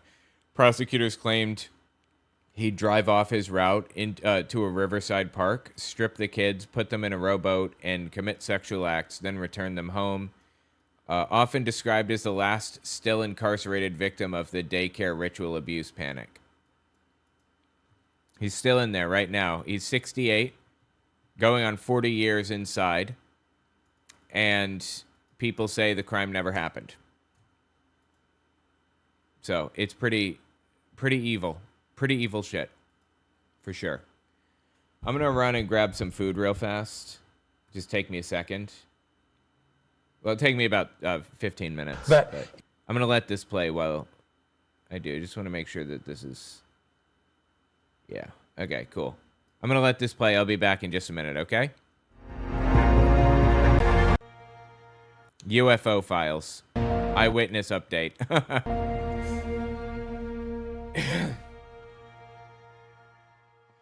I want to say welcome to the Perry Stone YouTube channel, and this is a great day of understanding, and it will be if you'll watch everything that we're about to present to you. Mm-hmm.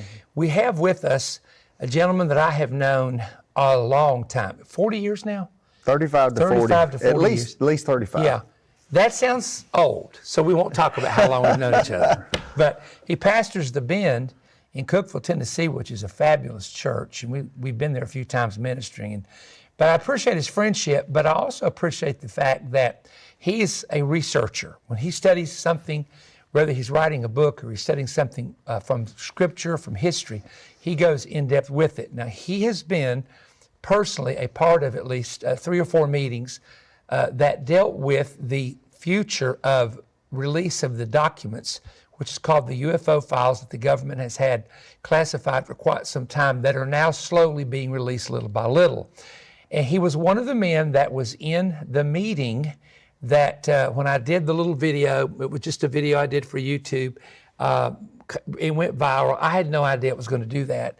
When I talked about, someone had shared with me, this is the man that had talked to me about this, and he was given a warning about the deception that could come as a result of what would follow if people misread the information, or if there was any kind of a deception planted as a result of the release of the information. So Shane, I'm going to let you take it from there, and I think it would be good to kind of go back to the meeting, and then we've already done 2 programs, but maybe there's some things that you didn't share in those that you might want to share, whatever you want to do. Well, just to recap again, I did not have any intentions of ever being on this program with you or anybody else. I never had intentions of even telling my church about it. Nobody knew about it until I reached out to you, because I was invited into a meeting. I will say flat out for everybody who's watching YouTube, all of these preachers that are saying they were invited into meetings are not lying. Yeah. I've been invited to at least 3 or 4. This was one of the most extensive meetings I've been into. I was invited into a meeting. I was skeptical about the meeting, as I'm always am. I learned a long time ago in my research, especially of strangeness, what we call strangeness. You trust but verify. Mm-hmm. I really believe that the people leading the meeting had great hearts, great intentions, and a great love for the body of Christ. And I believe that their heart was to make the body of Christ aware of what is about to come. And in this meeting, they shared with us documentation, photographs, PowerPoint slides. I saw various things, crafts, pictures of beings, a couple of different beings of different kinds. I was made aware of some of this. The result of the meeting, or the gist of the meeting, was not to really show us anything new. A lot of stuff that we saw had already been circulating around. I'm a student and I watch weird stuff anyway. You and I are a lot alike, so yeah. I'm up late at night watching weird stuff. But I had seen a lot of the information, but to hear it come from people who supposedly were high-ranking or very knowledgeable people. I'm trying to be careful what I say. Let's say directly connected to the information. They were directly connected to the information. There were no government officials, official government officials there, but these people were very directly connected. Right. So much so that the documentation was overwhelming. I will say, out of that meeting, because of my skepticism, I reached out to you. I thought if anybody had been brought into a meeting before, it would have been Perry Stone. Everybody knows Perry's always taught on this for years. And so I reached out to you. I found out you didn't know about the meeting. I reached out to another man. He did tell me he was part of a meeting, and I asked him to tell me. I did not tell him. I said, tell me what you heard in that meeting. He began to go down the list. It was identical information. Almost identical information. Mine lasted 5 to 6 hours. His lasted approximately 8 hours is what they told me. And it was very thorough information. Again, the whole gist of the entire presentation was to go back and get churches ready. This was not just a meeting of pastors, by the way. There were other kinds of leaders there, influencers, and even some business people who were there of influence. It was a very small meeting. It was a private meeting, And I was invited into it, of all things, by a person who had heard me teach on the Nephilim, giants, fallen angels, Genesis 6, right? Aliens, things of that nature. I had done stuff through the years, and they used to laugh at me about it, and evidently they had heard about it. These people are located on the West Coast and are very involved in the tech community. And so therefore they invited me into the meeting because it was kind of a running joke to them all those years, and now all of a sudden they're finding out that what I possibly was teaching on was accurate. Yeah. So I was going to remain anonymous. I was just going to come back, teach my church. And then when this went viral, I started seeing other people that I'm connected to, podcasters, that are having to defend themselves over the information being shared as if we're all lying about this and making this up. And then, to beat all, they're having to defend themselves from secular podcasters and even quote-unquote Christian podcasters and influencers who were saying that all of this is a bunch of bunk. Even one of our representatives, who I love very much and respect very much, said that, basically kind of threw us under the bus, said that this did not happen. Yet he's been on podcasts for the last year saying Americans need to have the documents declassified, and they need to see what we're seeing behind the scene. If they saw it, it would scare them. It would shock them. I've got his quote. It is quoted by the news, but then he comes back later and says, but that's, I can tell you that's politics. Yeah. So, and I'm here today to say, number one, that meeting did happen. Number two, I am not sure that the people who presented at that meeting is the same people who presented at other meetings. We do know that they use similar names, but almost all of us believe that there were aliases involved for their own protection. Mm-hmm. And so we're not sure about that. What we are sure of is what they presented seemed very factual, seemed very, very credible, thoroughly researched. And I'm here to tell you that if the greater part of the American people, specifically the church, saw what we saw, heard what we heard, even a fraction of it, that it is startling. I heard somebody say, you're just trying to sensationalize this. I want you to look at me in the eyes. There is no way for me to over-sensationalize what I saw. Mm-hmm. And now, it did not take me by surprise. I'm sitting there thinking, my church isn't going to be shocked at all because... Well, my people aren't either. No. I've taught on giants, fallen angels, how the giants produced the offspring, the fallen angels produced the offspring, how it happened, all the quotes of the early fathers, and Josephus, and the Jewish rabbis. Yeah. I taught that 25 years ago, so it's nothing new to me either. And then I've been standing up telling our people, hey guys, we're living in the resurgence of the days of Noah. That's it. I just did a message. In Mississippi, where I was in a church entitled "Don't Sleep Through the Shift." And I talked about 10 major cultural shifts in AI and technology that is happening currently right now. Everything from CRISPR, which is genetic altering and testing and things of that nature, to this. We're living in the time that the Bible talks about, the days of Lot, which was extreme perversion. Yeah. We're also living in the time of the days of Noah. It is not a shock to me, Perry, that you and I are sitting here right now doing a show about this, and yet the president feels the need to start declassifying this information.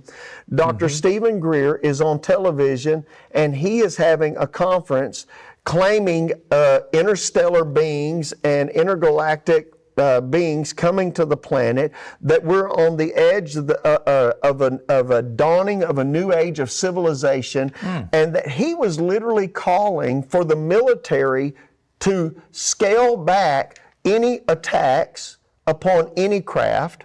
We know without a shadow of a doubt, and we did see evidence of this, of formation, two fighters flying in exact formation, and a craft, a very large craft, splitting them. And you know how two fighters, how close they fly together. Oh my goodness. Splitting them. And then we have information and we have documentation of these crafts of whatever they are running under the water at over 400 miles an hour. We don't even have a nuclear sub that does that. Wow. And so either we're dealing, as you said, with one of two or three things here. We're either dealing with interstellar, intergalactic beings that have technology. We're dealing with something interdimensional that is angelic, demonic, or something. Or we're dealing with something that the government of the United States that is involved with, or some other government. What's more concerning to me is if it is another government that has this technology, we're all in big trouble in America. If it's another government with that technology, for example, and that's what it is, we're behind. Yeah, but the Bible warns about all of this. And in Luke 21, verse 26, the Bible says that men are going to look up to the skies, and their hearts are going to fail them for fear, for looking after the things which are coming on the earth. And in the Greek it says coming down, as if there's something coming out of the sky upon the earth. Well, if you go up to verse number 21 there, it talks about, there'll be great earthquakes in divers places, famines, pestilence, fearful sights, and great signs will be from heaven. Yeah. It's coming from heaven. And the Greek wording there is those great fearful sights or signs will be monstrous. That's the Greek word. It's Rick the Greek word. Renner quoted that in detail. Here's the word. It's the word for monsters in Greek. Yes. So what is, and this was the gist of the meeting. What is the Americans going to do? What's the world going to do? What specifically, and which is our biggest concern, the Church of Jesus Christ going to do?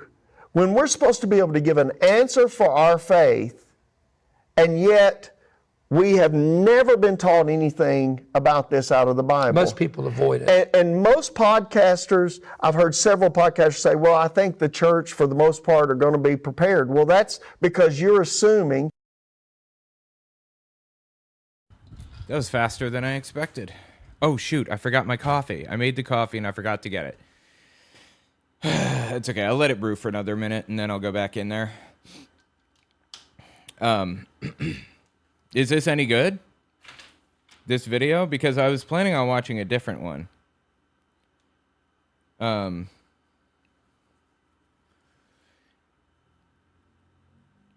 Let's see. Let me see if I can...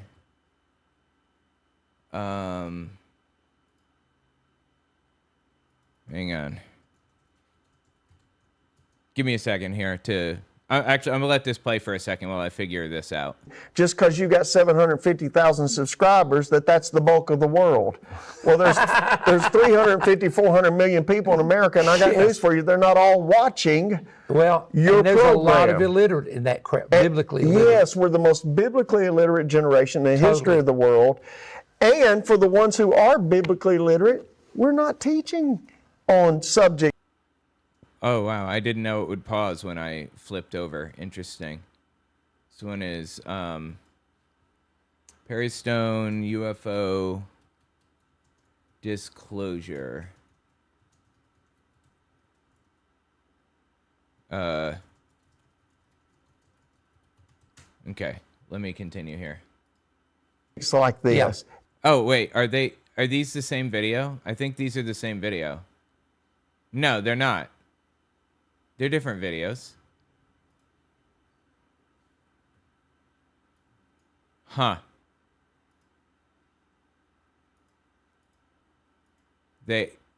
Okay. I see. Okay. There was an issue.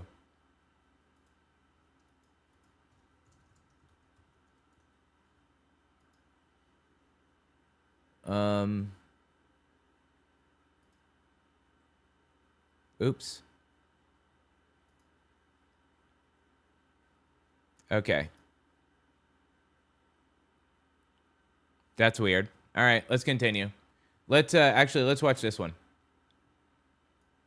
Perry Stone, televangelist, has UFOs in the background, as you can see. He's about to argue that UFOs are a satanic deception. Beware of deceptive government reports about to be released. I want you to give me your attention for the next few moments of something that came to my attention very, very recently.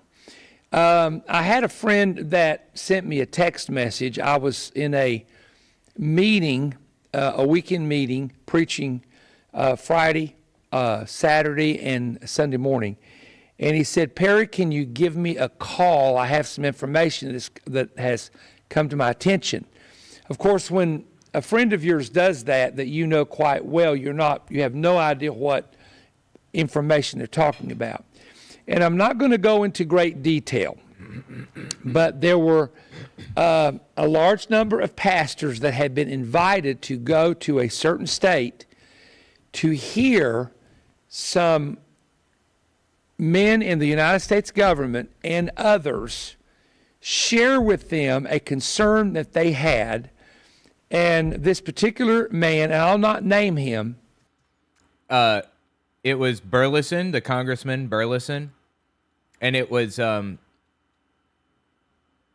what was his name? Larry Ragland, some others. I covered this extensively on my channel, but Perry Stone was not invited to this meeting.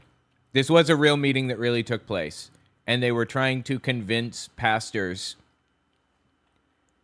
to prepare their congregations for the possibility that aliens have visited us. And Larry Ragland took it a step further, that those aliens claim that they created us. And that, how that kind of squares with the Bible, basically. And then we may end up doing some teachings with him or having an event at his church. He has a great church. But he said, Perry, what they're about to release, from what we're hearing, there's going to be a release concerning aliens and concerning unidentified flying object spacecraft, that some of the people who were in the meeting were telling us as pastors, you need to prepare your people and you need to get ready to answer them for what you're about to hear being released. And some of it has to do with crafts that have been discovered that are not allegedly a part of our planet, and the materials they're made of are not a part of our planet. Very strange reptilian-looking creatures.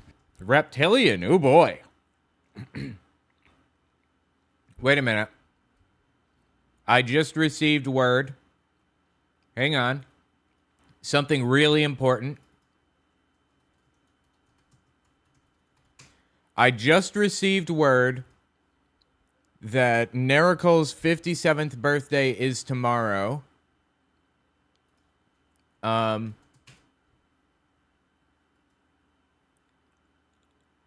Wait, give me a second. I'm trying to find this thing here. Give me just a second. All right, I'm going to let this play for just a second while I find this. Even though it is from Genesis to Revelation. Yeah. I mean, like you used to say all the time, it's from the table of contents to the maps, literally. Yeah. And well, let me say we're this just too. not teaching on it. Let me say this too, that one of the reasons that we do programs like this, and we did 2 telecasts on Manifest with Shane, it's not to try to convince the church of one thing or another. That's right. Because you're going to either say, that's demonic, supernatural. Okay, here we go. I got it. Yeah, let me just pull this puppy up here. Okay, this is a lackluster video, but Nericle, happy birthday. I'm so glad to hear you've made it to 57. Fantastic news. I wonder what's going to start hurting now. I don't know about you, but my knees have started hurting bizarrely. Inexplicably. Anyway, fantastic. Congratulations. I hope we all get to make it to that age. I mean, it's not that old, so I'm assuming that we will. But yeah, happy birthday. And other things that almost sound like something out of a sci-fi movie or an Orson Welles book. And so here's what he was sharing with me. We discussed a little bit, what are these things that are appearing? Steven Spielberg is about to do a movie, and he's basing it on some of what I've been told, the information that he's come across, that he's had research presented to him. So it's like a sci-fi movie, but it's not a sci-fi movie. Now, I want to say this. I want you to listen to me very carefully what I'm going to say. What I'm going to say is going to be a little bit controversial, but my son... Oh boy, buckle up. ...wants him and I... Now, my son's way out there. I'm letting you know. Bro, did your voice just crack? So, but my son wants him and I... Now, my son's way out... It did. His voice just cracked. How old are you, Perry? ...out there. I'm letting you know up front. He's got some theories, and it's like, Jonathan, where did you come up with that? And he's a researcher. He's wide open on a researcher on a lot of things that most people would not even be aware of, or some people wouldn't be interested in, but others are definitely interested in. Okay, first of all, we read this in the Bible. By faith, we understand that the worlds were created and framed by the Word of God. Now, the worlds there would be the planets, the earth. And remember this, that in the second heaven, first heaven is, when you have the earth, you have the first heaven, which is the clouds in the atmosphere, 60 miles up. But when you get past that into the darkness of the heaven, into the cosmos, let's say it that way, you have the sun, moon, and stars, you have the nebulas, you have the constellations, you have the galaxies, you have the Milky Way. I mean, the Milky Way is not just, we're just a pinpoint of what stretches out there. And they say that creation continues to expand. Well, that's because when God said, let there be light, it continues to create. I have no problem with the expanding universe theory because God never took back his word. God said, let there be, and boom, it continues to create. So, okay, whatever. If that's what it takes to get you to accept that there's an ever-expanding universe, fine. I couldn't possibly care less. That's another subject in itself. But there are stories out there, and some of them I'm not going to tell because I don't want to get caught up with people taking what I say and trying to edit it and clip it and make it say things I didn't. This is the kind of stuff I would teach at one of my conferences more than I would on a YouTube channel, or definitely more than I would on social media, because people read into what you say, they add to what you say, they take away from what you say. I don't need to add to or take away anything from what Perry Stone says to recognize it as absolutely insane. They make you say things you didn't say, then they create some kind of AI that definitely was not you. But here's what I want to tell you. According to the men who were present, who have the information, they said to these pastors, you're going to have two responses more than likely when all this information is eventually released. Now, I don't know what the total information is. I know a little bit about what it's about, but apparently whatever this is very serious. It's really not. And number one, you're going to have people who are going to say, if there are galaxies and there are allegedly other creations in the galaxies, then the whole creation story is a myth. And you're going to have people that's going to apostatize and turn from the Christian faith because they have no answer for what they're about to hear. Yeah, that checks out. I mean, there is no answer. If we discovered aliens, would they have a copy of the Bible? Would they see Jesus as their savior? I think these people know that the aliens wouldn't. If they really had strong faith, don't you think that they'd assume that Jesus visited them as well?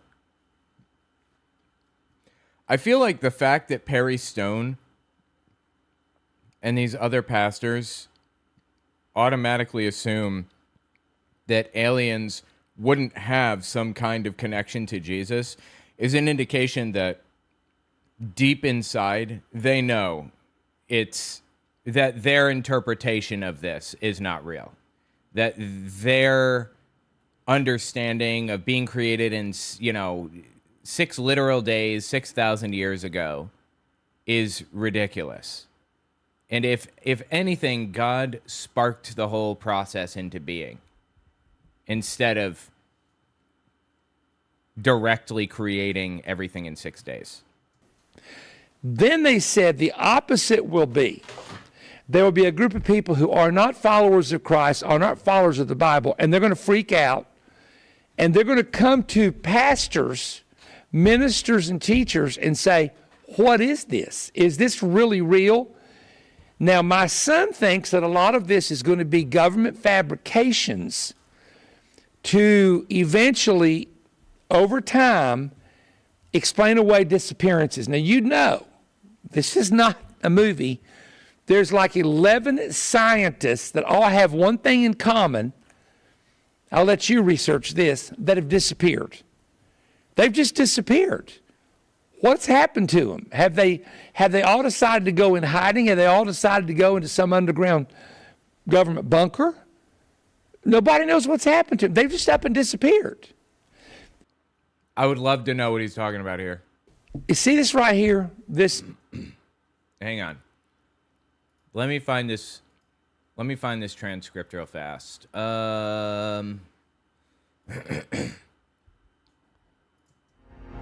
Yeah, I believe it's this one.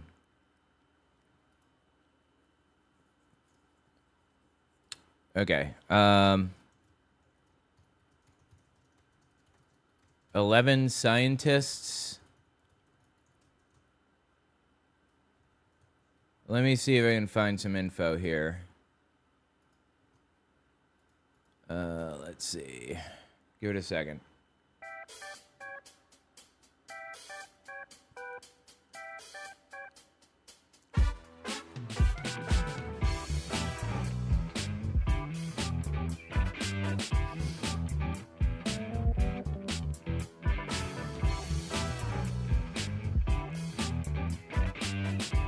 Okay, this is apparently a pretty new conspiracy theory. This is from February 2026. And it grew out of the disappearance of former U.S. Air Force Major General William Neal McCausland, with speculation spreading on social media because of his alleged ties to the UFO community. McCausland's wife flatly dismissed the UFO angle, noting he had no special knowledge about Roswell debris and joking that absent any other sign of him, maybe aliens beamed him up, though no mothership had been spotted over the Sandia Mountains. Okay, interesting. So this is a recent conspiracy theory, is the bottom line here. Whoop. Picture of this guy going up into the spacecraft, a UFO. There are people who believe, I have some friends, I'm at the International Prophetic Summit, and when we talk in private, I wish you could hear the green room conversations. No, I don't. Because if you heard the green room conversations, people would just go bonkers because everybody wants to give their opinion now. Nobody just listens and soaks information in and says, I don't know about that. Oh, please, kids these days, right? Maybe so, whatever. They just immediately want to give their opinion. So that's why we keep some things privately behind closed doors or at a conference more than we do share it on a YouTube. You know, some people, everything they think they know, they go on a YouTube channel and want to tell it just to get views. I'm not that way, but I'm not that. He says from his YouTube channel, really? I did feel like this was very important. My son believes, and I'm beginning to tend to believe as well, that this information is being presented so that at the return of the Lord, when there is a great disappearance, and if you talk about the rapture, go to 1 Thessalonians 4, 16 through 17. Well, it doesn't say rapture. Yes, it says caught up to meet the Lord in the air, harpazo. Call up the... Yeah, it says that because Paul could see people were getting skittish and worried that Jesus died. It didn't make any sense. They were supposed to bring about God's kingdom on earth before Jesus died. And then he died, and nobody understood what happened. This doesn't make any sense. And they start getting worried. And Paul says, don't worry about it. The people who have died since he died, but before the kingdom comes, will come up out of their graves and meet him halfway to earth when he returns. It had nothing to do with the end times structure of any of this stuff. It's nonsense. Harpazo. Call it the catching away. I mean, everybody gets so caught up on a theological word in the English language that describes an event. You know, Trinity is not in the Bible, but you use it. Millennial reign is not in the Bible. 1,000-year reign is. That's a millennium. But the word millennium is not in the Bible, but we use it. This is funny, dude. I wonder how he feels about separation of church and state.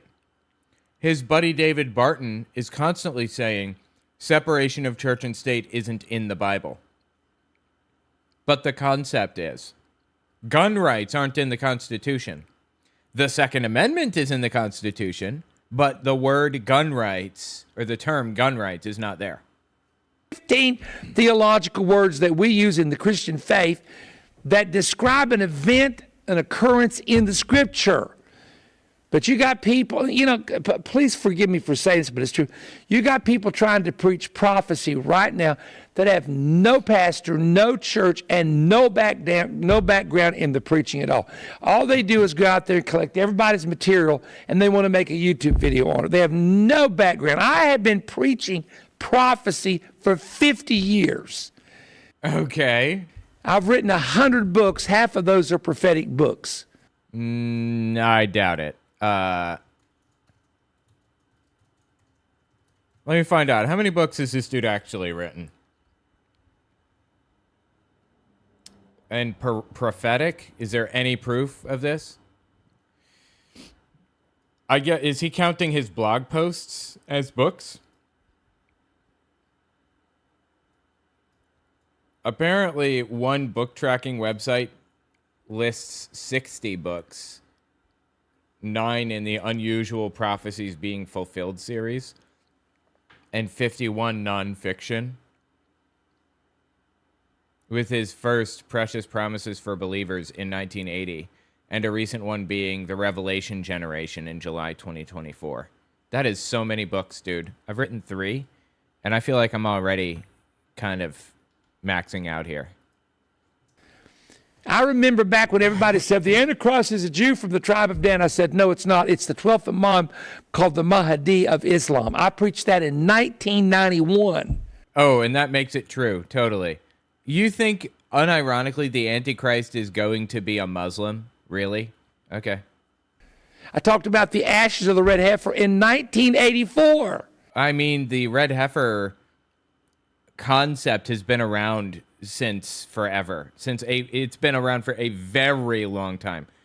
Hell, thousands of years. But the Zionist Project, that's what it was called, the Zionist Project, not an insult, just a descriptor, in the 1920s was trying to set up a system where they could rebuild the Third Temple. And part of that process is destroying the Al-Aqsa Mosque and sacrificing 2 red heifers on the altar there first. Now everybody's talking about this stuff. I thank God they are. Now people don't think Perry Stone's a lunatic and a nut. No, I think everybody still views you that way, Perry. Hallelujah. Because now everybody's preaching the things that we've been preaching for 30 and 40 years. Now, if you've not kept up with my ministry for 30 or 40 years, you have no clue about that. I have entire vaults that are filled with CDs. Okay, just keep putting a puff in your own petticoat there, Perry. Perry puffing his own petticoat. DVDs and DVDs that can prove to you that a lot of stuff that you're hearing now that's all over the internet. We were preaching this in the late 70s, 80s, and 90s, year 2000, when nobody was listening. Nobody but my partners and a handful of people in churches were paying any attention to it. They only pay attention to it when it starts happening. That's just how it is. They only go back and revert to what you've taught as they see it come to pass. The book on the vision, go read it. The book on the Great American Reset that I wrote, go read it. Children of the Apocalypse, get this material and read it. And you'll see. The Holy Spirit knows everything that's coming. He is not blind to anything. And I get stirred up a little bit because I had to take the blunt and get beat up and be called a heretic. Oh, poor guy. So mistreated, right? So persecuted, Perry Stone. Jeez, has a rough go of it, huh? Heretic for all the stuff that I was preaching 10, 20, 30, 40 years ago that now everybody else, not everybody, but a lot of people are teaching and preaching. So you can go back and look at the archives that we have and you can see that. But anyway, I just want to forgive me for getting a little bit stirred up there, but let's go back to the original thought. My son believes that this idea of people disappearing, they're setting it up so that when the return of the Lord takes place and people disappear, here's how they're going to explain it away. Alien invasion. Alien invasion. And the more I see that's happening the past, let's say a year, the past 12 months, it's very possible. So here's what's going to happen. You're going to hear more about this in the future. The government. Oh my God, he just grabbed his coffee. I'll be back in a minute. I'm going to go get mine.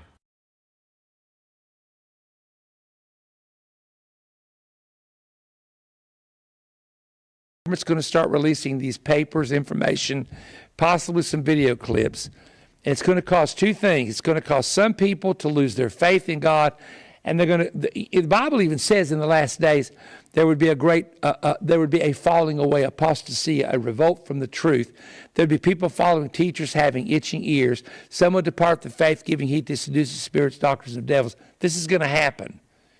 So this is going to take place. It's going to cause people to apostatize and turn. However, it's going to cause other people to question what is going on. What is this about? Are these demons? Is this a manifestation of the fallen angels that came down to the daughters of men in Noah's day? And is it being repeated in another form without the creation of the Anakim, the Rephaim, and all that kind of thing? And by the way, that's something else. That's something else that I taught in the 1980s when the sons of God came to the daughters of men. Oh my goodness, I turn on YouTube. The Anunnaki, the ancient Sumerians, the Anunnaki, the giants. Everybody's teaching this. You know what? I'm not angry at all. I think it's funny because I remember when people thought I was a nut. They said, Perry Stone, he's a little bit of a heresy, he's preaching strange stuff. So I feel better. I feel better that I'm not the nut anymore. I'm sorry. You just have to know what I've been through, and you have to know what we've been teaching for 40 years to appreciate what I'm trying to say to you. Okay, I'm back. Sorry. It wasn't paused that whole time. I did pause it, right? I think I did.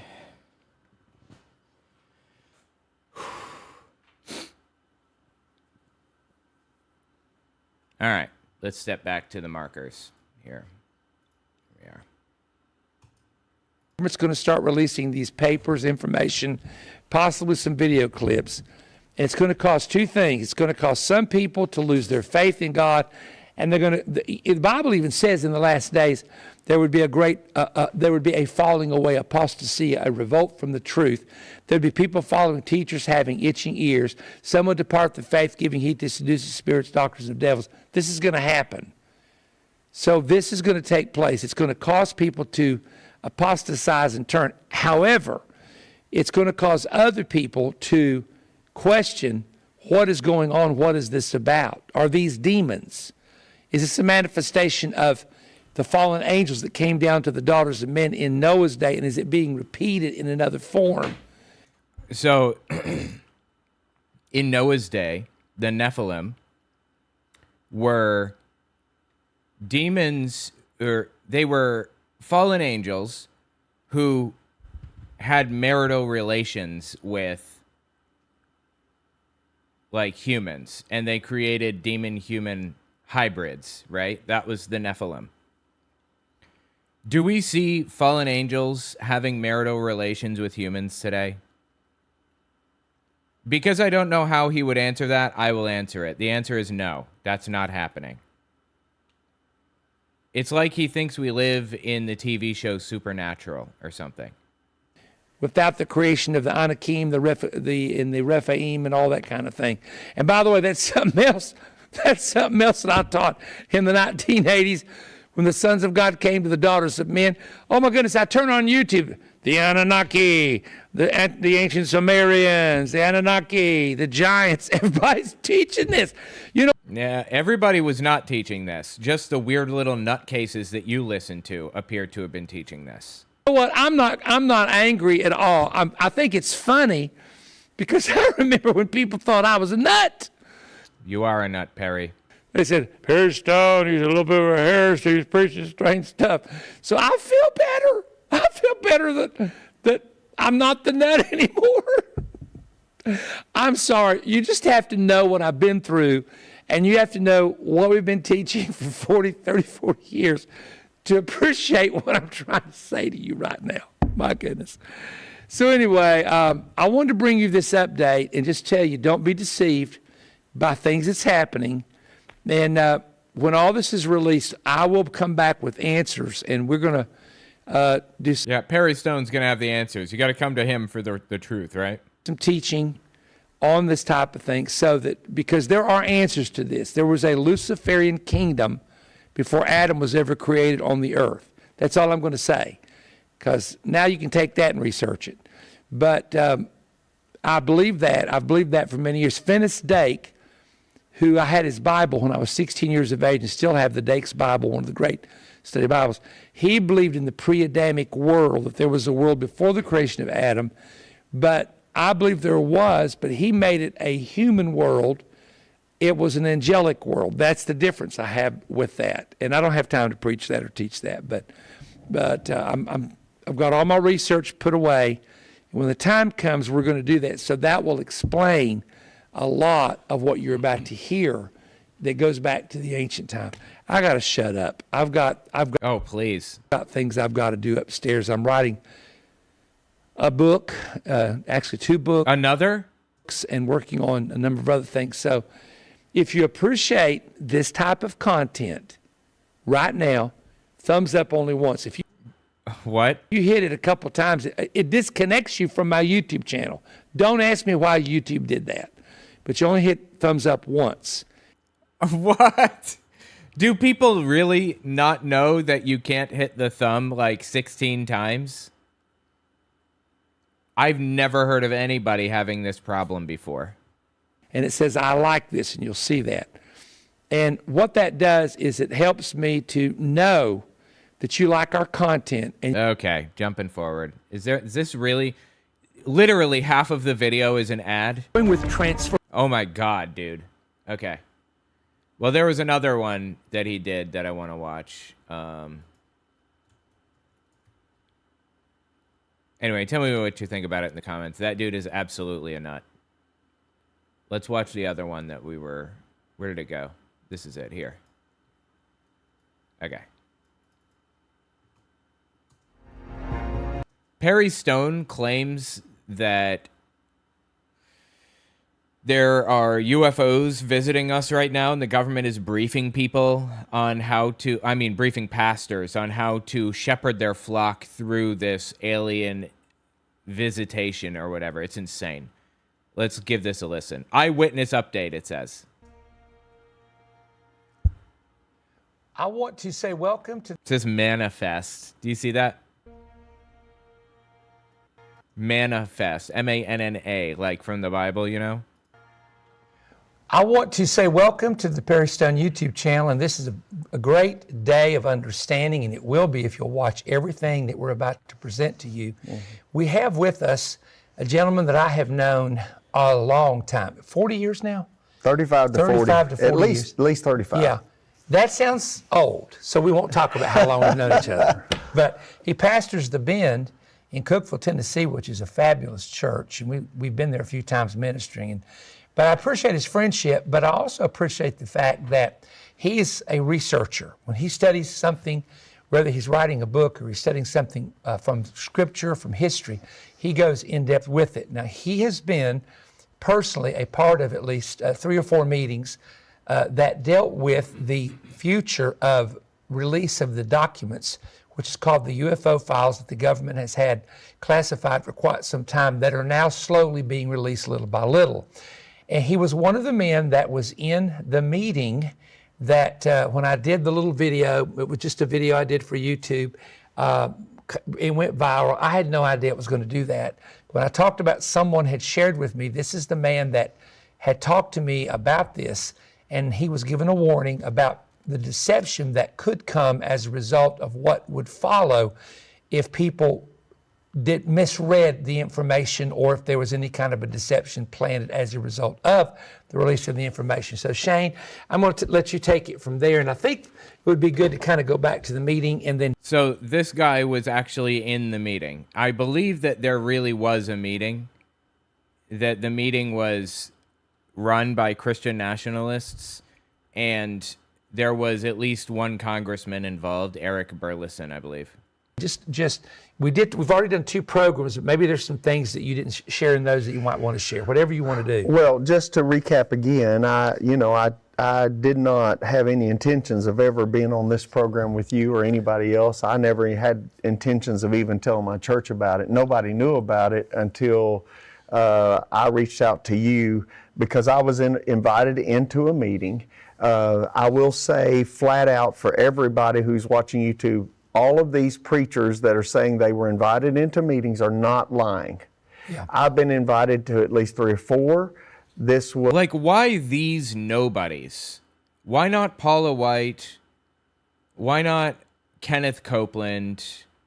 Why just some random unknown people? Hell, why not Perry Stone? Perry Stone is reasonably well known. Why didn't they bring him into this? Was one of the most extensive meetings I've been into.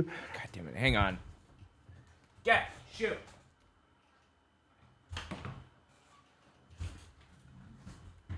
Sorry, the cat is trying to open the door. He does not need in. He just likes doing that. I was invited into a meeting. I was skeptical about the meeting, as I'm always am. I learned a long time ago in my research, especially of strangeness, what we call strangeness. You trust but verify. Mm-hmm. Okay, a Reagan quote. Go on. I really believe that the people leading the meeting had great hearts, great intentions, and a great love for the body of Christ. And I believe that their heart was to make the body of Christ aware of what is about to come. And in this meeting, they shared with us documentation, photographs, PowerPoint slides. I saw various things, crafts, pictures of beings, a couple of different beings of different kinds. I was made aware of some of this. The result of the meeting, or the gist of the meeting, was not to really show us anything new. A lot of stuff that we saw had already been circulating around. I'm a student and I watch weird stuff anyway. You and I are a lot of... I'm a student, he says. Okay. A student of what? Right, so I'm up late at night watching weird stuff. But I had seen a lot of the information, but to hear it come from people who supposedly were high-ranking or very knowledgeable people. I'm trying to be careful what I say. Directly connected to the information. They were directly connected to the information. There were no government officials, official government officials there, but these people were very directly connected. Right. So much so that the documentation was overwhelming. The documentation was overwhelming. Again, Eric Burleson was running a lot of this stuff. Who is a congressman? He's a congressman, so. I will say out of that meeting, because of my skepticism, I reached out to you. I thought if anybody had been brought into a meeting before, it would have been Perry Stone. Everybody knows Perry's always taught on this for years. And so I reached on UFOs. Reached out to you. I found out you didn't know about the meeting. I reached out to another man. He did tell me he was part of a meeting, and I asked. Hang on. Yeah. Shoot. Go. Oh, thanks. I didn't realize you closed that. Okay.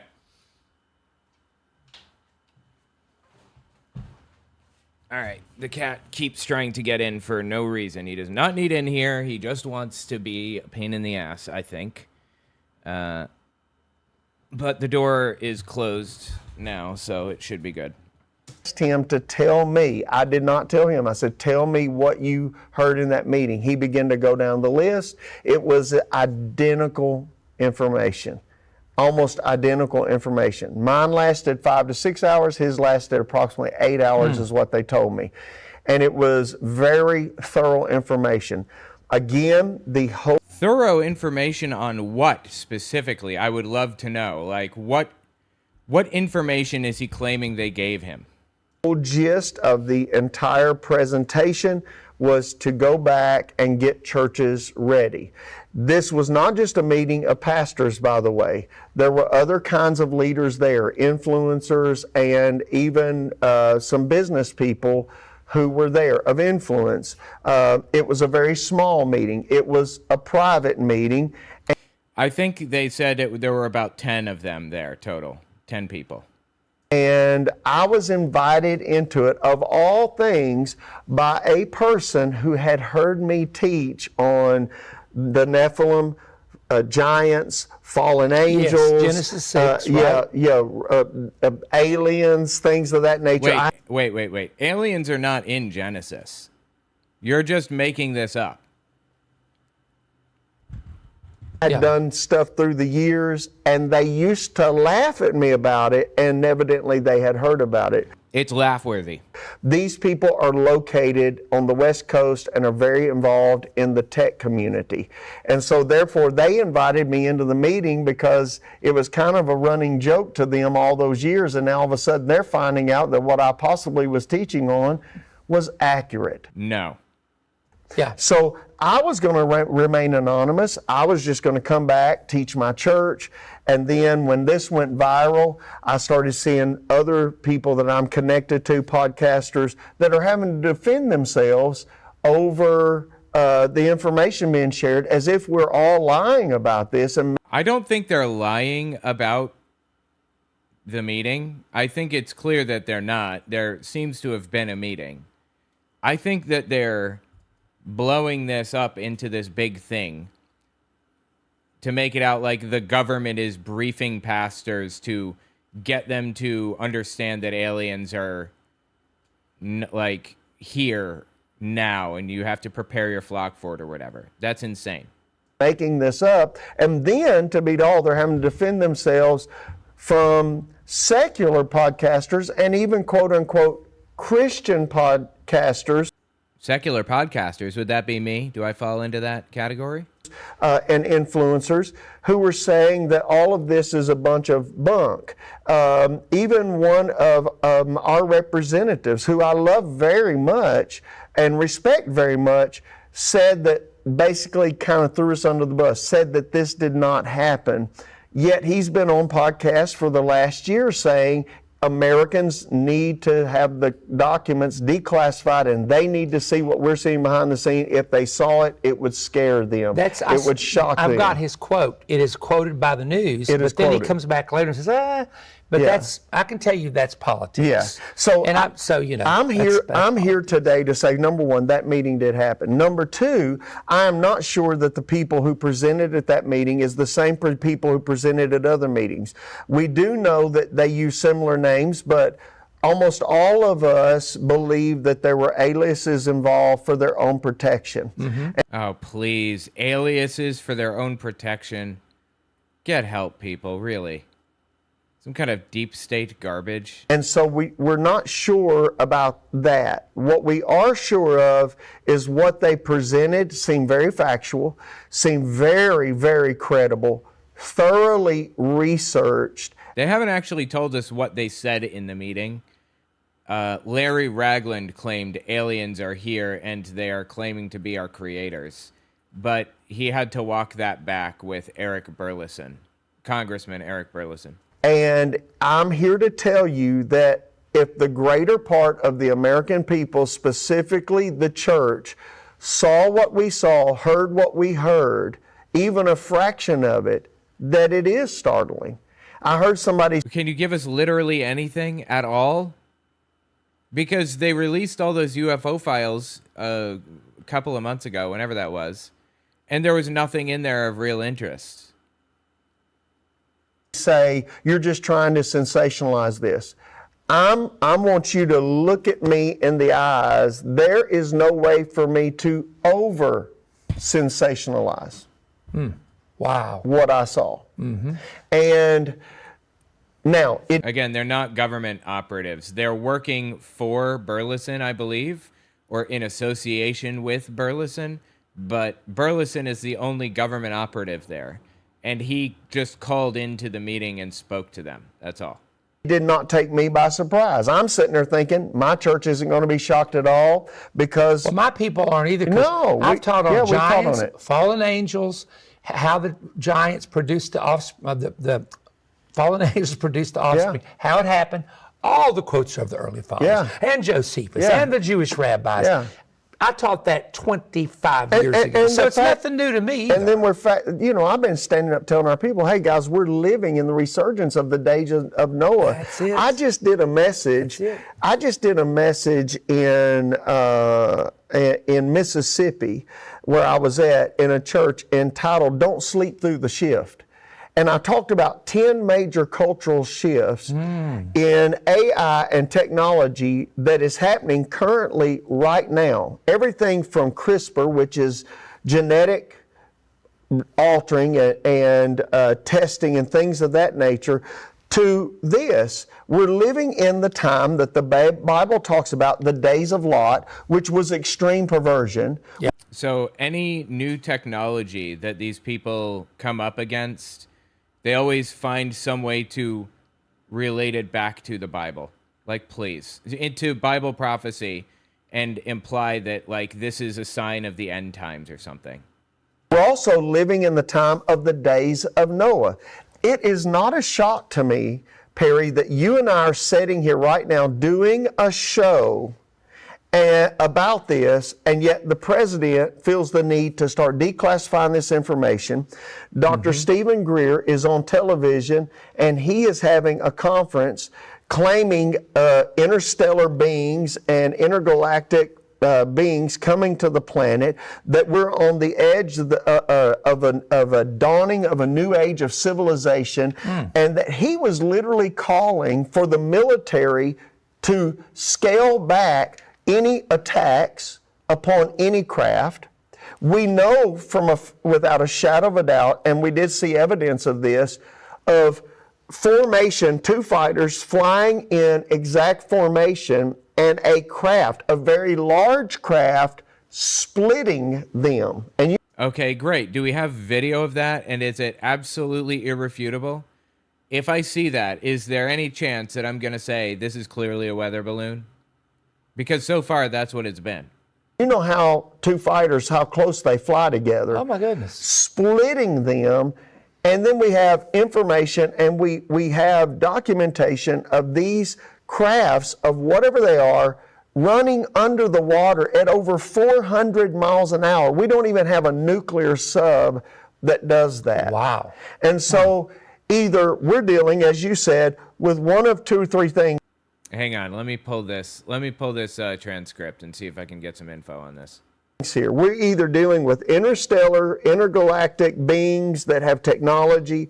We're dealing with something interdimensional that is angelic, demonic, or something, or we're dealing with something that the government of the United States that is involved with, or some other government. What's more concerning to me is if it is another government that has this technology, we're all in big trouble in America. If it's another government with that technology, for example. I mean, other governments have way more technology than the U.S. We're not the only, country out there that makes technological advances. But I don't really worry about it. I think many countries that have nukes don't want a World War III, a full-scale war.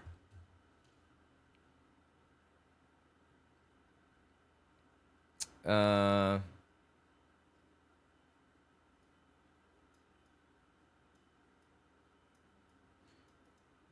okay, I was looking into this, but we'll continue. That's what it is. We're behind. Yeah, but the Bible warns about all of this. And in Luke 21, verse 26, the Bible says that men are going to look up to the skies, yes, and their hearts are going to fail them for fear, yeah, for looking after the things which are. Be fantastic if he didn't interrupt the dude while he's trying to get it out by saying exactly what the dude was about to say before he was interrupted. Coming on the earth. And in the Greek it says coming down, as if there's something coming out of the sky upon the earth. Well, if you go up to verse number 21 there, it talks about, there'll be great earthquakes in divers places, famines, pestilence, fearful sights, and great signs will be from heaven. Yeah. It's coming from heaven. And the Greek wording there is those great fearful sights or signs will be monstrous. That's the Greek word. It's Rick word. Renner quoted that in detail. Here's the word. Yeah. It's the word for monsters in Greek. Yes. So what is, and this was the gist of the meeting, what is the Americans going to do? What's the world going to do? What specifically, and which is our biggest concern, the Church of Jesus Christ going to do when we're supposed to be able to give an answer for our faith, and yet we have never been taught anything about this out of the Bible. Most people avoid it. And most podcasters... That's because UFOs aren't in the Bible, dumbass. I've heard several podcasters say, well, I think the church, for the most part, are going to be prepared. Well, that's because you're assuming, just because you got 750,000 subscribers, that that's the bulk of the world. Well, there's 350, 400 million people in America, and I got news for you. They're not all watching. Did he just say shit? That's what it sounded like this pastor just said. There's 350, 400 million people in America, and I got news for you. They're not all watching. I think that's what he said, unironically. Is that what he said? There's 350, 400 million people in America, and I got news for you. They're not all watching your program. There's a lot of illiterate in that crap, biblically illiterate. Yes, we're the most biblically illiterate generation in the history of the world. Oh, please, dude. The most biblically illiterate generation. This is, once again, people making, hating the next generation in line. And for the ones who are biblically literate, we're not teaching on subjects like this, even though it is from Genesis to Revelation. Yeah. I mean, like UFOs are from Genesis to Revelation, really? You used to say all the time, it's from the table of contents to the maps, literally. And well, let me say this too. We're not teaching on it. Let me say this too, that one of the reasons that we do programs like this, and we did 2 telecasts on Manifest with Shane, it's not to try to convince the church of one thing or another. That's right. Because you're going to either say that's demonic, supernatural, may have a little bit of angelic stuff in it, we don't know. Right. Or you're going to say, I don't believe it's all crazy. I mean, Right. you're just going to be one of 2 camps. So we're not trying to convince that. Here's the thing I want to tell you. I was with a group of people. I was actually at a clinic recovering, and the people that I met, that I was talking to and sharing with, there was about 6 or 7 of them there. Most of them were not church people. One girl, the only thing she ever knew was some guy got swallowed by a fish. That's all she knew about the Bible. Right. So I sat down at a table one time and I said, hey, I'm a minister. Why don't you guys ask me any question you want to ask? Here's the questions I got. Ready? Now, these are secular. Right. Now, this is what I'm trying to tell you who are watching, who may go to church. There's a whole bunch of people who don't. That's right. But let me tell you what their questions are. Question number 1, where did dinosaurs come from? And when I talk to young people, that's the question they want to have. If the earth is 6,000 years old, where did the dinosaurs come from? Because the scientists say they're, 100 million years old. Right. That's correct. They are. Dinosaurs are 100 million years old. Even older, as a matter of fact.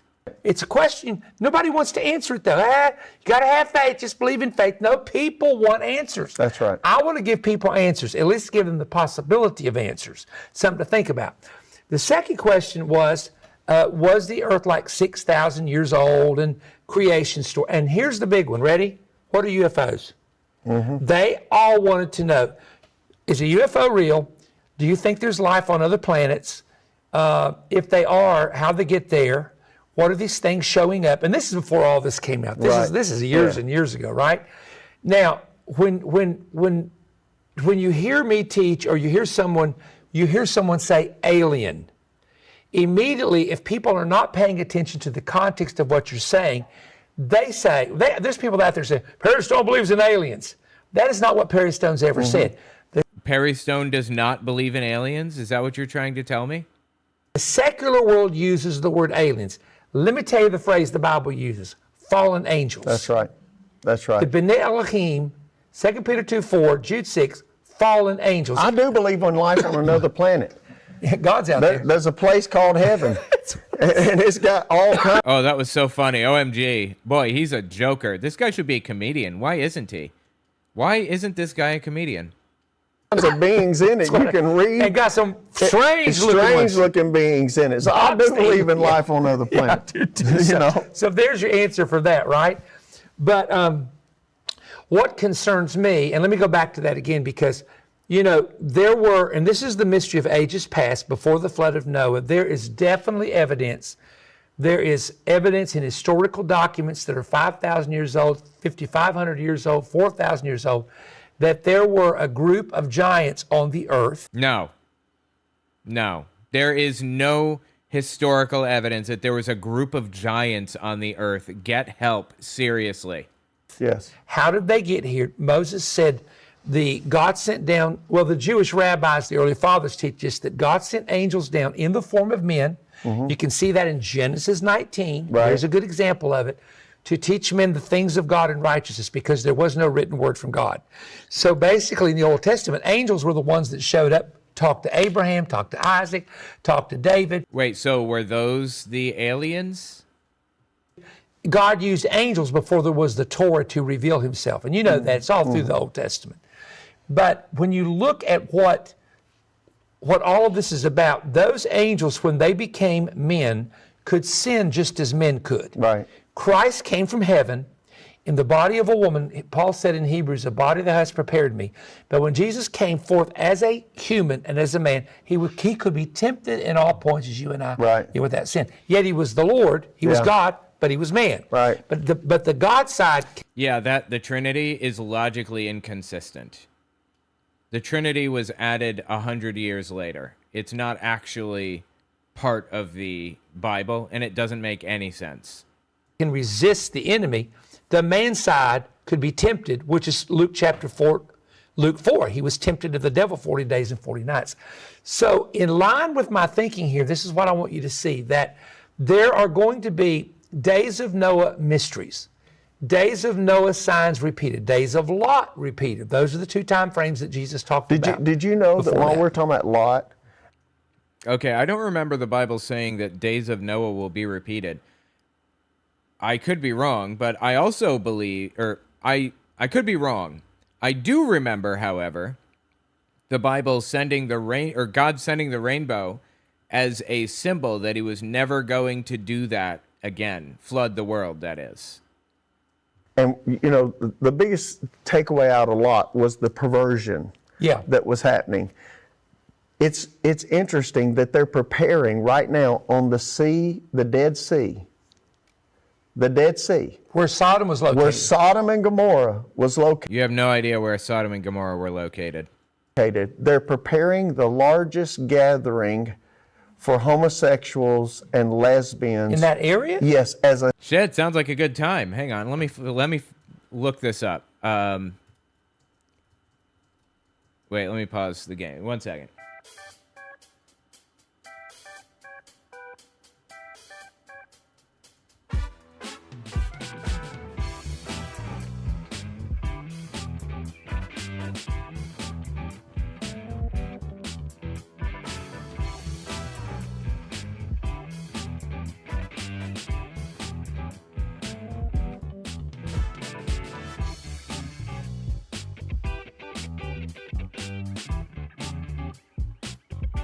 Okay, Sodom and Gomorrah's location itself is disputed, not known. The traditional guess is the southern Dead Sea region, but there's no scholarly consensus the cities even existed as described. And I don't know what he's talking about, the largest, LGBT event or whatever in history. I have no clue what he's talking about here. Celebration in that area right now.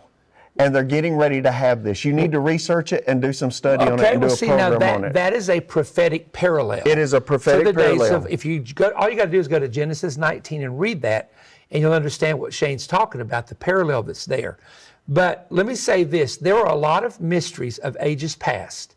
How did a serpent carry on a conversation with a woman? Well, Josephus says the animal kingdom, the reptilian kingdom, the serpent could speak because God allowed the animals to communicate after the fall. God took their voice. So he explains that to you. Yeah. But that's a mystery. Well, the giants Dr. Heisler says that teaches about. Okay, this is interesting. I don't know if you guys knew this, but Israel is actually a far-right fascist government, borderline dictatorship. Although it doesn't have the cult of personality that's quite as prominent in most dictatorships, but it's an extremist. It's like Nazi Germany in a lot of ways. Now, apparently, Israel, hang on, let me see. This Sodom and Gomorrah site angle about it being like the site of an LGBT, festival or whatever, that's being promoted by Israel's own government. They are saying, here, the official X account of Israel, run by the foreign ministry, promoted the festival with the post, "Pride rises at the lowest place on earth," which detractors noted as the traditional location of Sodom and Gomorrah. That's why it caught fire in Christian circles. So anyway, that's what he's talking about here. Seraphim, and that seraphim comes from the word seraph or saraf. Saraf actually means serpentine. So it could be that Lucifer was actually an angelic being who has these features, these characteristics, and he's talking to Eve. Again, all of this is in the Bible, folks. We're just not. Yeah, but it's not, is the problem. Crack the cover and study. Yeah. Don't just read it. Study it. That's the difference. You can read or study. And you know what? We're going to all get to heaven and we're going to find out we were right and we were wrong in some areas. But what we can't afford to be is ignorant. That's what. This dude saying we can't afford to be ignorant. Really? Okay. Boy, God is no longer winking at ignorance. That's what the Bible says. And I was reading from Luke 21, and I was talking about these fearful sights and things coming from heaven, and then I was talking about men's heart failing them for fear, for the powers of heaven shall be shaken. It's the word dunamis. The same word for power of the Holy Ghost. There's going to be a power that's going to shake the heavens. Right. But then God says in Luke 21:28, when these things begin to come to pass. That's the good verse. Hallelujah. That's the good verse, he says. I thought all the verses in the Bible were the good verses. I don't know what you think about the Bible, Perry, but I think all of them are good, personally. Get up and jump around right now and throw a chair. He says, look up and lift up your heads, for your redemption is drawing nigh. Friends, we're running out of time. And all of these signs are pointing to one thing. There's coming a day when the King of Kings and Lord of Lords is going to come set his feet in Jerusalem, and of his kingdom there shall be no end. And I want to just share this with you very quickly. In line with what is being released and will be released, and what you will hear. Talking about the UFO files. Here, what you will hear in the future. Here's your choices. Number one, that which we see with these creatures are government experiments that are just bringing these kind of manifestations out, whatever they might be. Right. UFOs could be military, and we know that. So that's an option. Yeah. And they've even told you that's our stealth bomber is a good example of that. Yeah, sure. That's the most logical explanation. That they're not UFOs, they're some kind of foreign power, new technology or something. I don't know why these people keep talking about UFOs. Like, that's the most likely explanation, please. No, it existed till it came out. Right. Number two, there is a kingdom of God. Ezekiel saw a wheel within a wheel, full of eyes, which could be lights, because he didn't know how to describe a light, spinning, and it had energy and power. It was making... He didn't know how to describe a light? Like I mean, didn't he have the sun? Didn't he have fire? Didn't he have lamps? He couldn't describe light? What? He would have described them as lamps if they were lights. Noise. Now, could some things be an angelic manifestation? And the answer, possible. Yes. Let's just put it out there. Yeah. It's possible. And the third is there's only one other kingdom left. That's the satanic kingdom. And that kingdom did produce the race of giants. That kingdom did produce a race of fallen angels. And so there is a mysterious level of angels being able to travel through the galaxy. How do they travel? What systems do they use? Do they have wings? Do they not have wings? Are they just a being that is seen? And I'm going to say one more thing. And my son, who is, if you don't have Jonathan and I's book, Children of the Apocalypse, go. Wow, that's cool. He wrote a book with his kid. That's really nice. Go to Amazon and order it right now, or order it through our ministry. We'll get you a signed copy because I want you to see Jonathan's writing. But Jonathan is just very brilliant in some of his concepts and some. You know what? Let me do a quick book ad that I should have done already and I forgot about. Hang on. Give me a second to write a script here. I'm gonna let this play for just a second while I write a script. We'll come back. Of his ideas of what he sees in the spirit realm, of how the spirit realm operates, you know. And so I was going to tell you something, and I forgot what I was going to tell you.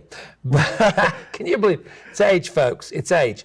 But anyway, let me just sum up what I'm going to tell you by saying this to you, that the bottom line of what we're telling you now is, think about this. We're being overwhelmed, first of all, with a war that we don't know where it quite goes to. We're being overwhelmed with AI, which is taking jobs. 1,000 artists I just saw were laid off of their position at Disney. And they may have another job later, I don't know, but they were laid off. So people are being laid off of their job. And then you have files that are being released that's like, what in the world is out there? Right. And that's why Jesus said, when this stuff starts happening, men's hearts are going to be afraid of looking after the things coming on the earth. Yes. So what we're telling you is, number one, do not fear. If you're a child of God, you have nothing to fear. Because let me tell you, when you get to heaven, you see some of those angels, you're going to see some strange stuff. Yeah. The head of an ox, an eagle, a lion, a man. Even when righteous angels show up, the Bible says men fall down before them in fear. They all, and first thing the angel said was, fear not. That's right. Now look, anyway, I said years ago, there was a donkey that talked to a prophet named Balaam. If a donkey ever talks to me, I'm out of here. Yeah, me too. I will run faster than Elijah did outrunning the horses of Ahab. And a donkey gonna talk to me, man. That's a talking donkey. Okay. So there's some unusual things in the Bible. There's some usual mysteries in the Bible. But here's the thing. We don't want to get caught up. We want to share with you. We want to give answers. That's why we're talking about this. We're trying to give you things to think about and answers, not to be afraid, but not to be deceived. That's right. And that was the message that came out of the meeting that Shane had. All the meetings were people that were believers in their hearts said, we're concerned that the deception level and how the narrative will be spun could make people say, well, God never created things. Yes. Some of the Anunnaki created things. There was a world that before, it was nothing to do with God. And all these teachers that was the goal of the meeting. Perry. That was the goal of the meeting. And that's what I want people to know. And we just have to understand. You know, there's a scripture in 1 Corinthians 12 talks about the gifts of the Spirit, and it says, desire earnestly the best gifts. I've often wondered what that meant. Maybe it is desiring earnestly the gift that we need for the moment that we're in. I've taught that. That's what I've taught. And right now, the greatest gift that we need is the discerning of spirits. What kind of spirit? And the gift of discernment is not the gift of suspicion. That's what you're preaching my stuff. Me and you're on the same wavelength. Okay. All right, let me read this ad. You've heard the claim that the Nazis were atheists, that Christianity stood against the Third Reich. The truth is that the truth is that many Nazis were Christian nationalists, and I went to the primary sources to prove it. I wrote a book titled God's People, Christian Nationalism in the Third Reich.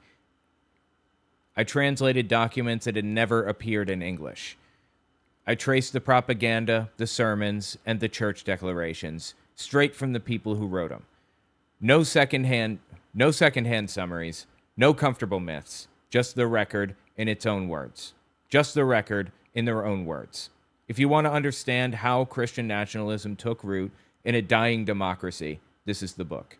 God's People by Owen Morgan. You can find it on Amazon and Audible. owenmorgan.com/godspeople. Okay, let's continue. Brother, that's right. We need to know what. Sorry, let me step back. Okay. Of his ideas of what he sees in the spirit realm, of how the spirit realm operates, you know. And so I was going to tell you something, and I forgot what I was going to tell you. But can you believe it? It's age, folks. It's age. But anyway, let me just sum up what I'm going to tell you by saying this to you, that the bottom line of what we're telling you now is, think about this. We're being overwhelmed, first of all, with a war that we don't know where it quite goes to. We're being overwhelmed with AI, which is taking jobs. 1,000 artists I just saw were laid off of their position at Disney. And they may have another job later, I don't know, but they were laid off. Interesting. Well, here's the thing about AI. For better or worse, it is a moral panic. You know, you can say that it's justified, the dislike about it, or whatever. You can say any of that, but it's definitely a moral panic, operating identically to many other types of moral panics. You know, for example, the water usage. Data centers have been using water for like ever. And it doesn't even use that much water compared to a billion other things. Google searches. It uses, I think, like the same amount of water as 10 Google searches to use AI once. Water use is not a good line of attack against AI use. It's just not. Like I said, there are plenty, but anyway. So people are being let off of their job, and then you have files that are being released that's like, what in the world is out there? Right. And that's why Jesus said, when this stuff starts happening, men's hearts are going to be afraid of looking after the things coming on the earth. Yes. So what we're telling you is, number one, do not fear. If you're a child of God, you have nothing to fear. Because let me tell you, when you get to heaven, you see some of those angels, you're going to see some strange stuff. Yeah. The head of an ox, an eagle, a lion, a man. Even when righteous angels show up, the Bible says men fall down before them in fear. They all, and first thing the angel said was, fear not. That's right. Now look, anyway, I said years ago, there was a donkey that talked to a prophet named Balaam. If a donkey ever talks to me, I'm out of here. Yeah, me too. I will run faster than Elijah did out running the horses of Ahab. And a donkey gonna talk to me, man. That's a talking donkey. Okay. So there's some unusual things. This dude is so weird. Things in the Bible. There's some usual mysteries in the Bible. But here's the thing. We don't want to get caught up. We want to share with you. We want to give answers. That's why we're talking about this. We're trying to give you things to think about and answers, not to be afraid, but not to be deceived. That's right. And that was the message that came out of the meeting that Shane had. All the meetings were people that were believers in their hearts said, we're concerned that the deception level and how the narrative will be spun could make people say, well, God never created things. Yes. Some of the Anunnaki created things. There was a world that before, it was nothing to do with God. And all Anunnaki. Hold on. Let me...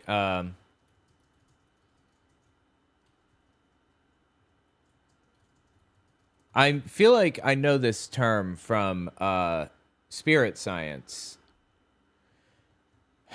The Anunnaki is... hang on, I'm just... They're deities from ancient Mesopotamian religion, Sumerian, Akkadian, Babylonian, a class of gods, nothing to do with aliens, apparently. The Anunnaki... just reading through. Okay, I guess people do conflate them with aliens all the time, though, is the problem. these that was the goal of the meeting, Perry. That was the goal of the meeting. And that's what I want people to know. And we just have to understand, you know, there's a scripture in 1 Corinthians 12 talks about the gifts of the Spirit, and it says, desire earnestly the best gifts.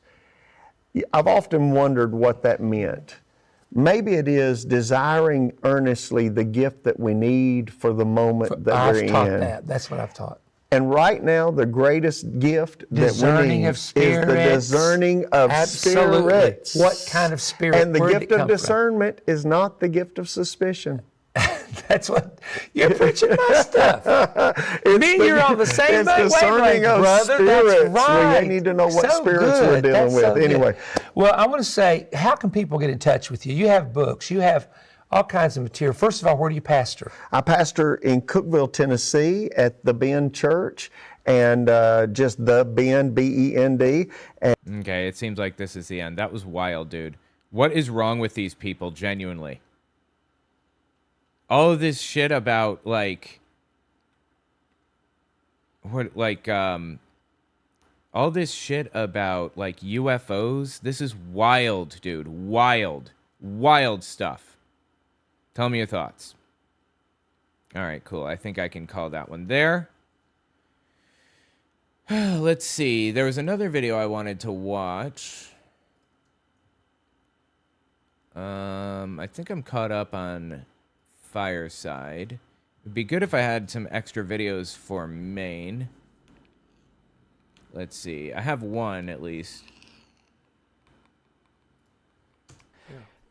Your claim that your abusive stepfather forced you to kill a man when you were 7 years old, is that the only person you've ever killed? What a wild, okay. Give me a second here. Let me just look through Rumble. Nick Fuentes. Here we are. Videos. The Belfast race riots are refreshing to see. Wow, what a thing to say, dude. Wait, what's this? Israel pushes to reignite the Iran war.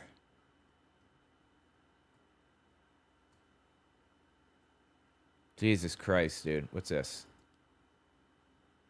Let's see. Which is that an Irishman...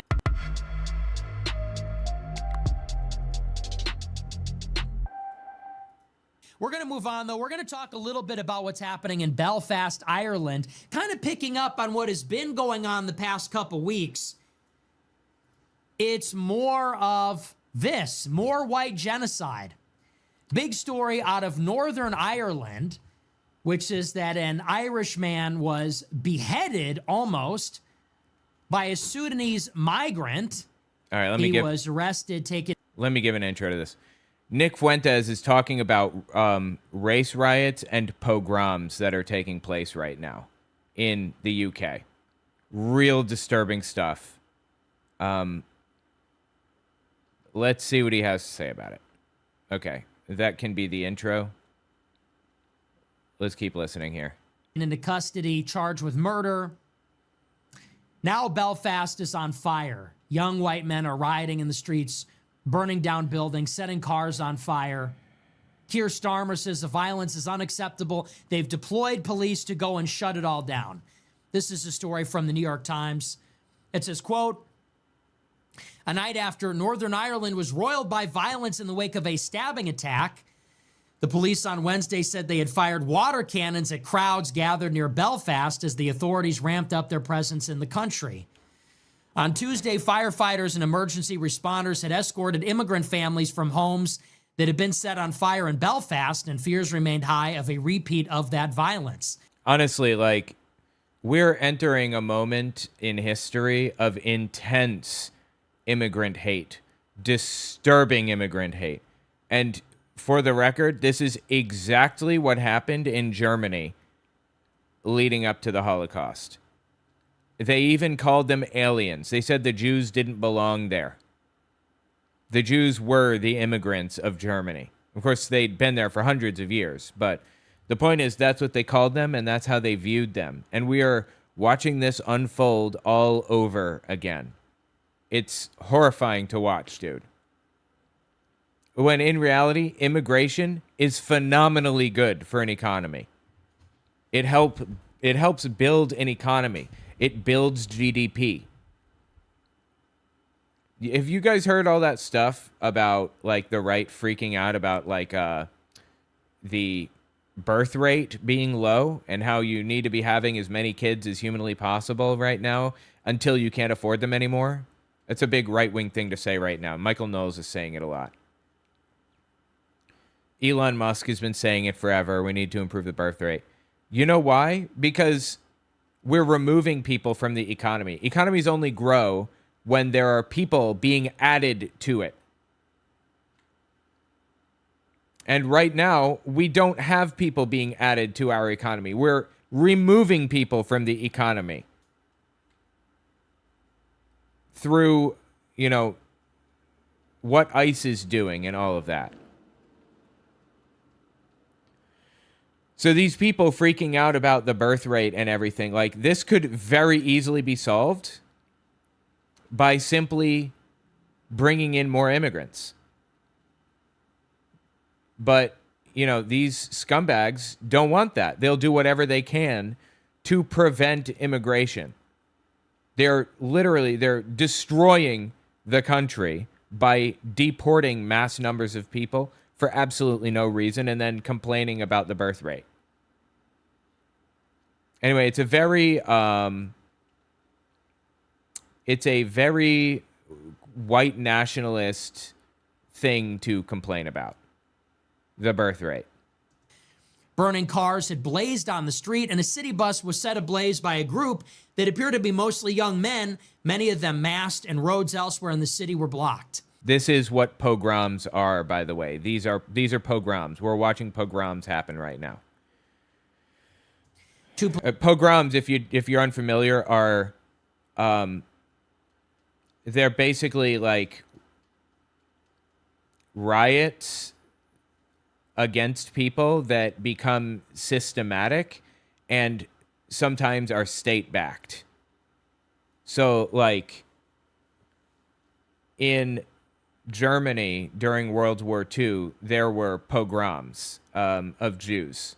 You know, people would go to Jewish centers and they would spray paint Jew on the sides of their stores and things like that. They would burn down their facilities, their stores, their houses, and so on and so forth. And the state helped them do it. The state assisted in all that. That's what a pogrom is. Police officers were injured in Tuesday's arrest.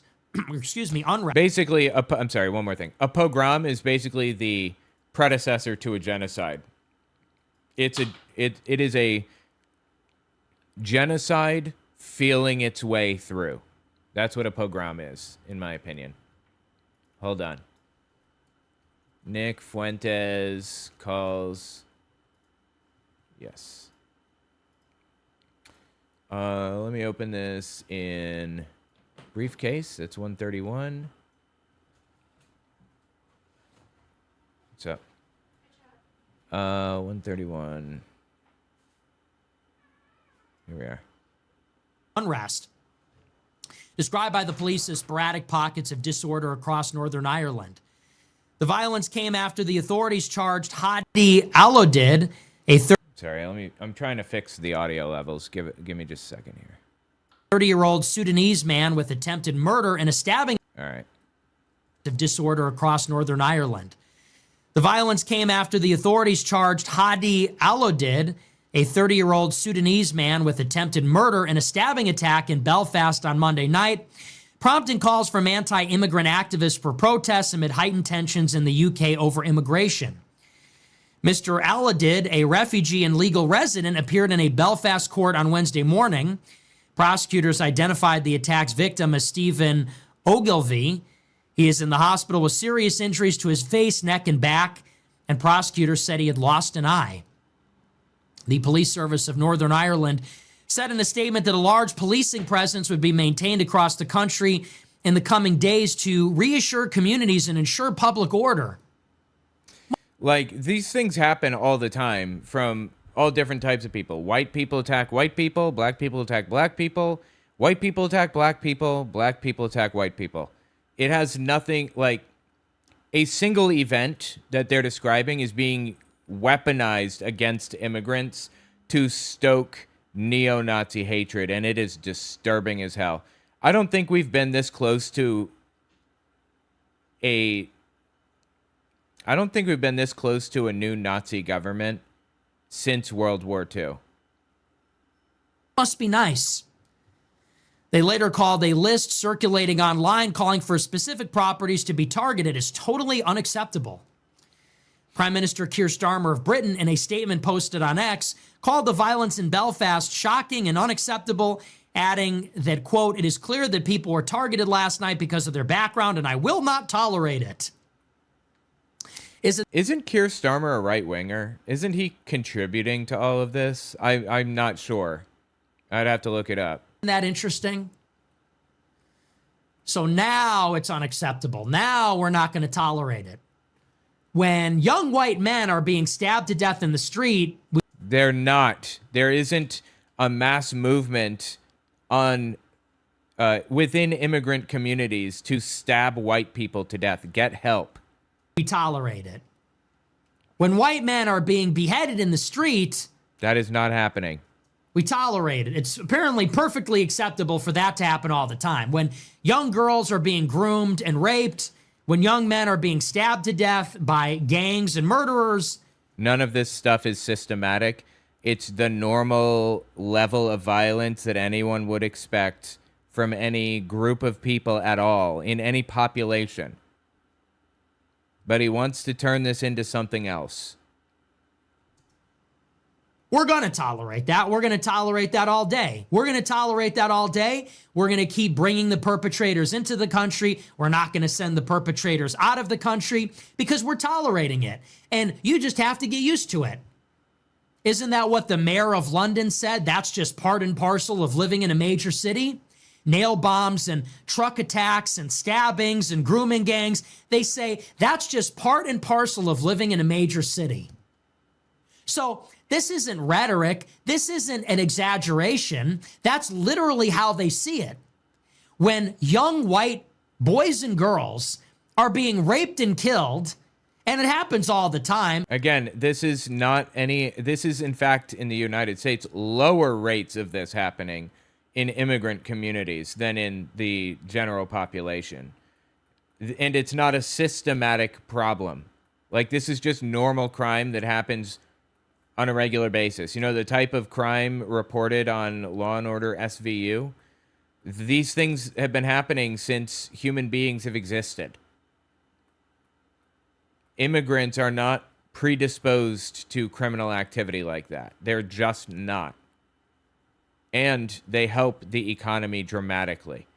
This is pure, unadulterated white nationalism and hatred. It is an epidemic in the UK. The knife and sword attacks, the grooming gangs and the rapes, it is an epidemic. It is a pattern. It's a real problem.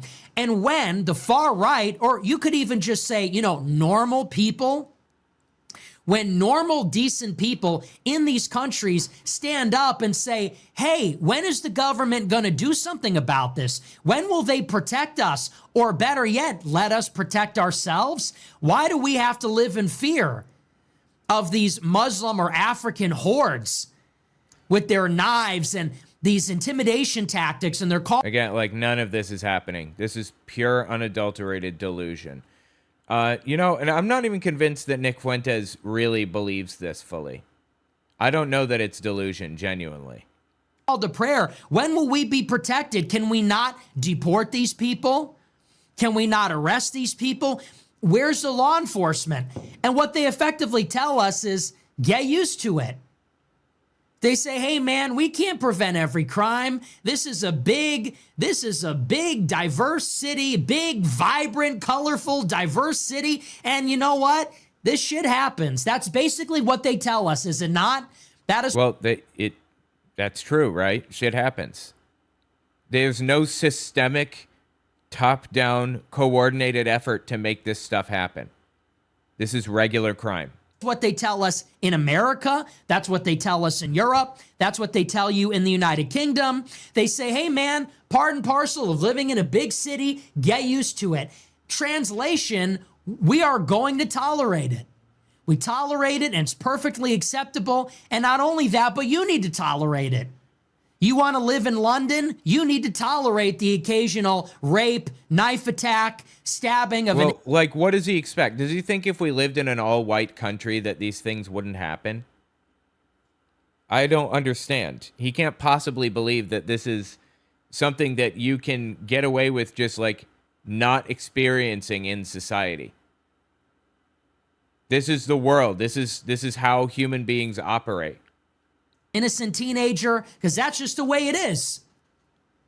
And then, when the white people finally have enough, the government is not responsive, the government doesn't protect them, the government actually prevents you from protecting yourself, they hold you down and handcuff you while you're bleeding out in the street. When white people have enough and they riot and they attack these refugee centers where they harbor these people, then the government emerges with the police and they say, this is unacceptable. This we will not tolerate. So that's the limit. Well, I don't think that pogroms are a good thing. I don't think the predecessor to genocide is good. I think we should probably try to avoid that, right? What are you going to do to stop, these violent attacks? Let me rephrase. What are you going to do to stop these murders and, these people taking advantage of children and things like that? It's not just immigrants, and it's not systematic. That's the limit. When it's BLM torching the cities, we'll tolerate it. When it's rampant carjack... You think BLM... let me rephrase. You think the riots under George, or on the George Floyd thing, those were tolerated? You wouldn't shut up about this stuff. This wasn't tolerated. Nobody tolerated this. The California governor and every other governor across the country said, no, this is wrong. Stop it. We denounce this. We don't want this. They sent people in to try to quell the violence and everything else. And it was a very small subset of people who committed violent acts anyway. Unlike January 6th, where the violent acts were actively endorsed, pardoned by the leader of the party. Very different setup. And shootings and stabbings, we'll tolerate it. When it's Muslim grooming gangs and migrant attacks, we'll tolerate it. Muslim grooming gangs? Really? If there are Muslim grooming gangs out there, get them. I mean, send them to jail. That's simple. Nobody wants that. That does not exist in the US or the UK or Europe more broadly. That's acceptable. We can accept this because there's no price too high to have a diverse society filled with people from the third world. Delusion. For some reason. But when white people respond online or in real life, when you go online and speak a certain way about this, that they will not tolerate. Zero tolerance. Cops are at your doorstep. When it's the white men rioting and setting the cars on fire, that they will not tolerate. Send in the police, and if there's no room in the jails, empty the jails so we can fill them up with these people. What? That's the state of affairs. But it's not, is the problem. It isn't. These countries. And not for nothing. I don't support rioting. I'm a Christian. I don't support violence against people or property. And here's what I will tell you, and I'm speaking from experience. Don't get any ideas, because these governments in Europe and the United States, they don't fuck around. And you can say it's not fair, and you can talk about the double standard. It doesn't change the fact. What double standard? There is no double standard, okay? If anything, the double standard cuts against immigrants. It's not even just immigrants. It cuts against people with a skin tone that's darker than a certain shade. That it's real. It is true. Black people get away with fucking everything. What? What is he talking about? The black community historically has been persecuted by the police. Still is.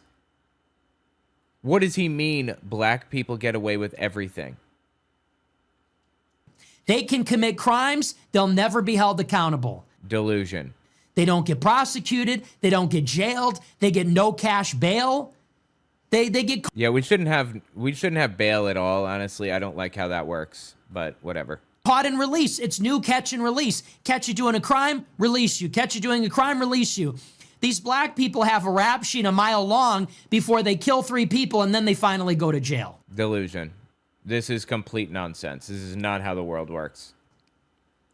And the same goes for the riots. Yes, as a matter of fact, Antifa and black people can riot as much as they want and they will never be held accountable.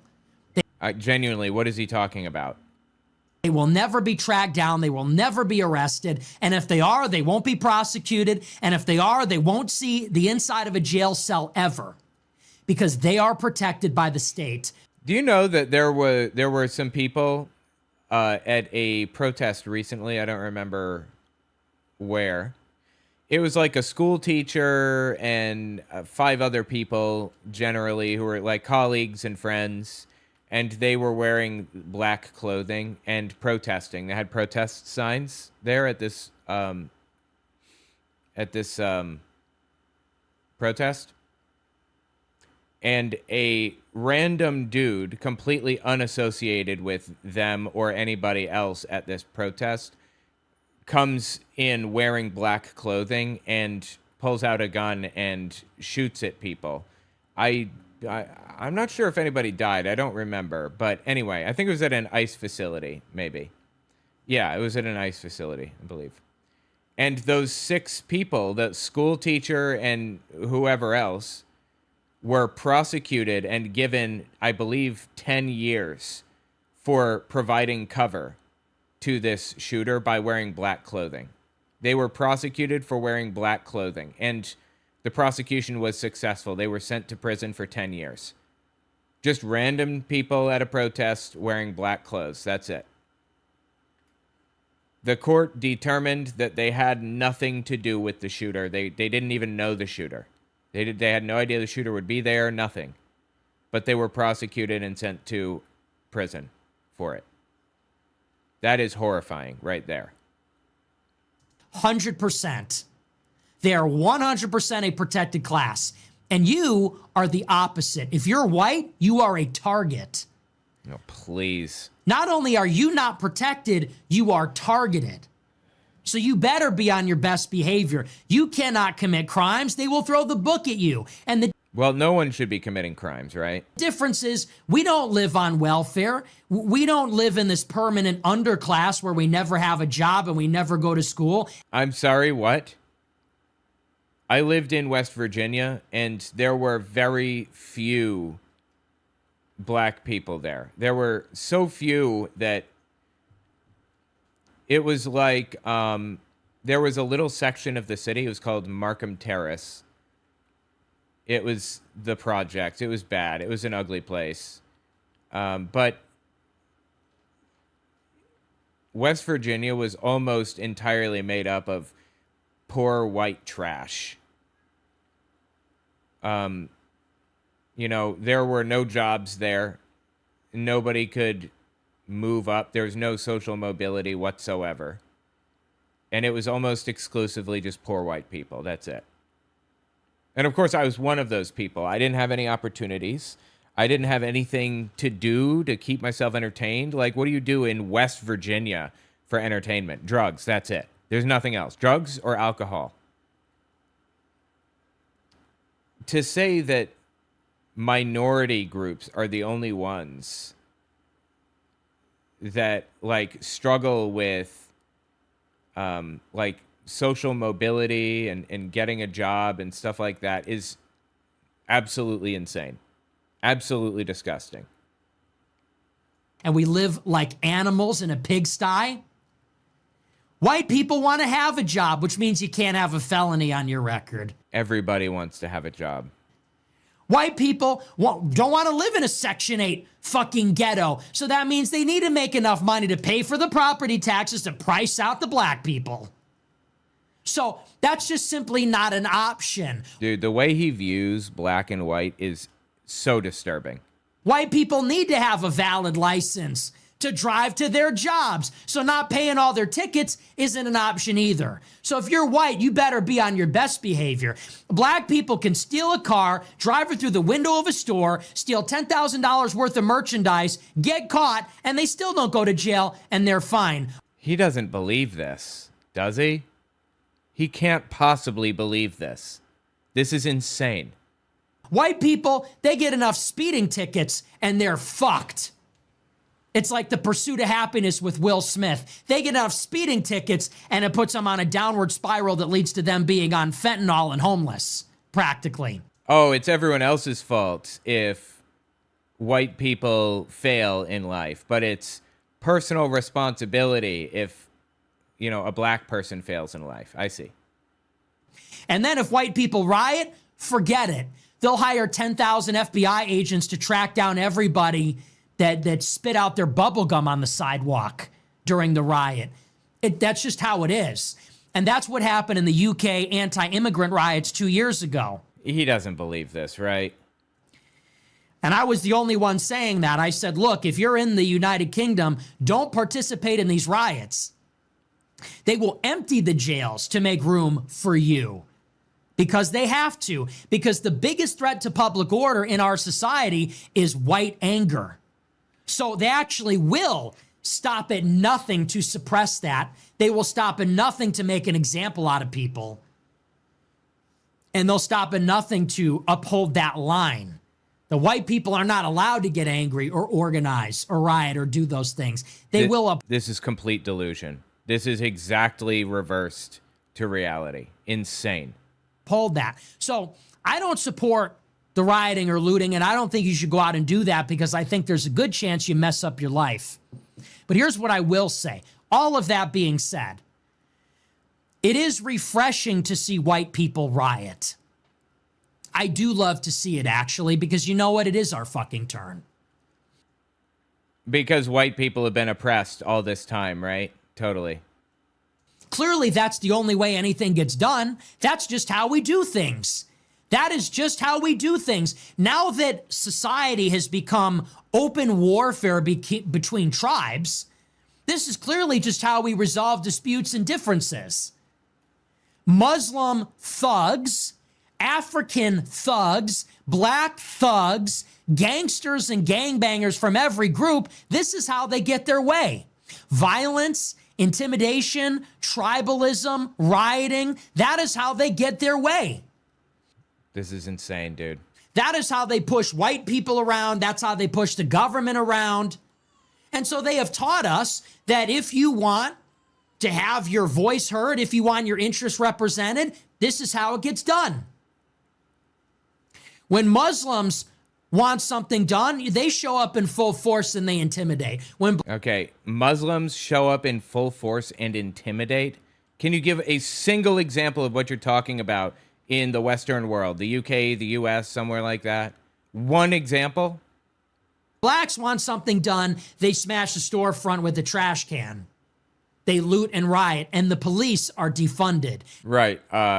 First of all, no, police are not defunded. Second, white people most definitely don't tear things down and smash stuff and riot and cause problems, right? Because January 6th definitely never happened. And the body cams are put on. And they change the rules of engagement. We all know how that goes. So you know what? You have taught us that in this multiracial shithole that we now live in, when we're all fighting each other, this is, I guess, just how it's done. We're all fighting each other because of people like Nick Fuentes. Like, we don't have trouble with people who have gray hair, right? Gray hair is not like an attribute that Nick Fuentes goes after. Brown eyes are not a bad thing. Why is a different skin color a bad thing, but a different eye color isn't, or a different hair color? Why skin specifically? You know why? It's manufactured. Modern day racism, our modern understanding of racism, is only about 300 years old. The 1700s is when it was really formed out in its to its fullest extent by a guy named Carl Linnaeus. I believe he was a botanist. And it's absolutely insane to see how far this nonsensical race theory has come over these generations. You don't want society to explode? Then start protecting white people. You don't want society to explode every 6 months with white violence? Then yeah, you need to kick the immigrants out. You need to prevent migrants from coming in because we'll burn their fucking hotels down. Jesus Christ, dude. I thought you literally 5 minutes ago denounced violence in any form. Didn't he just do that? Any property damage or violence is bad as a Christian? I mean, that was all made up lies then, right? Am I safe to say that? I'm not saying we because I don't live there. I don't live in Northern Ireland. But maybe that's the message. Don't bring any more fucking migrants here because we'll sink their boats and we'll go to their hotels. This is what they're saying in Northern Ireland. This is what they're saying in the UK during the riots. Now, I don't know if that's actually politically productive. I don't think it. Okay, so now he's backtracking. Now he's saying, never mind, I've changed my mind on this. I don't want people to think that I'm violent or that I'm endorsing it. Please. That's very obviously what he just did, right? It is actually. And like I said, I'm against those things. But that's the mentality. I want to make that very clear. I'm not encouraging that, inciting that. I don't want that to happen. But I'm saying that's the mentality, which is, look, the government won't protect the people. The government won't let the people protect themselves. We vote against immigration every time. You get it no matter what. How many more white people need to be beheaded in the streets like it's Africa? This is not happening. They don't do that in Ireland. They don't do that in the UK. And so maybe you understand a different language. Don't bring your precious migrants here because then something horrible is going to happen. Right. So through intimidation and violence, get your political goals accomplished through intimidation and violence. You know what that is? That is the technical definition of terrorism. I think there's a better way to go about it, which is through politics. But you know what? At a certain point, you run out of options. And I think that's the way the people feel across Europe, which is that no matter how you vote, no matter what the outcome is, they will always find a way to keep the anti-immigration stuff out. Look at in Italy. In Italy, you elect a right-wing party with Meloni. She's supposed to turn away irregular migrants. What does she do? She authorizes almost 1 million new legal immigrants to come in.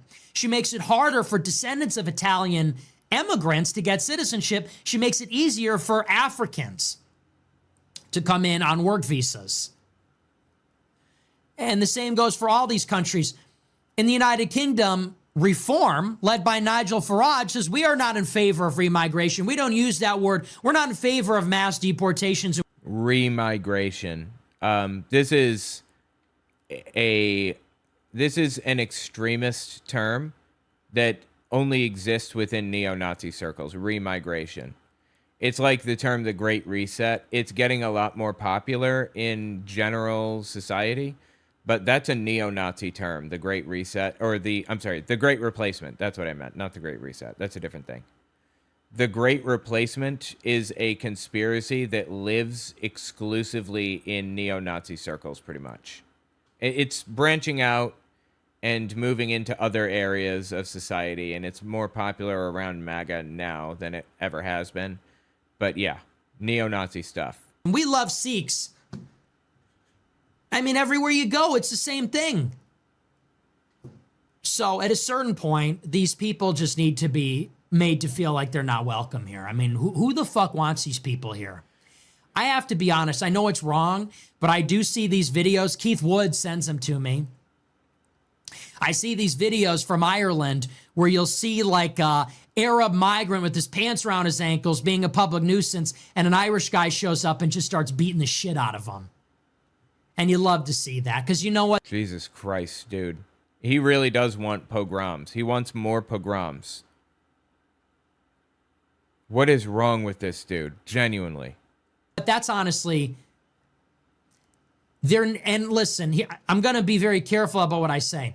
The only reason you like to see that is because where are the fucking standards in these societies anymore? Our society has totally gone downhill. There's no standards.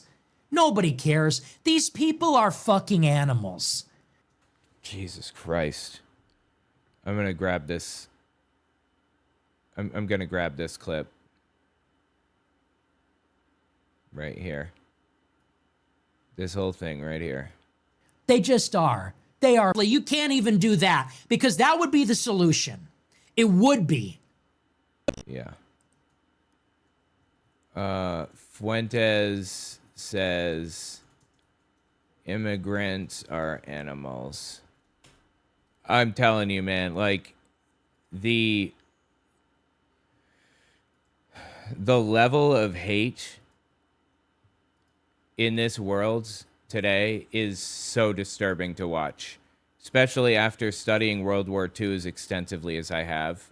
It is not fun to watch this unfold. You ever wonder what World War II experts think about what's happening today? It's not good. This is identical to how it played out in World War II. Identical. Standards. Nobody cares. These people are fucking animals. They just are. They are pigs. You see it all the time.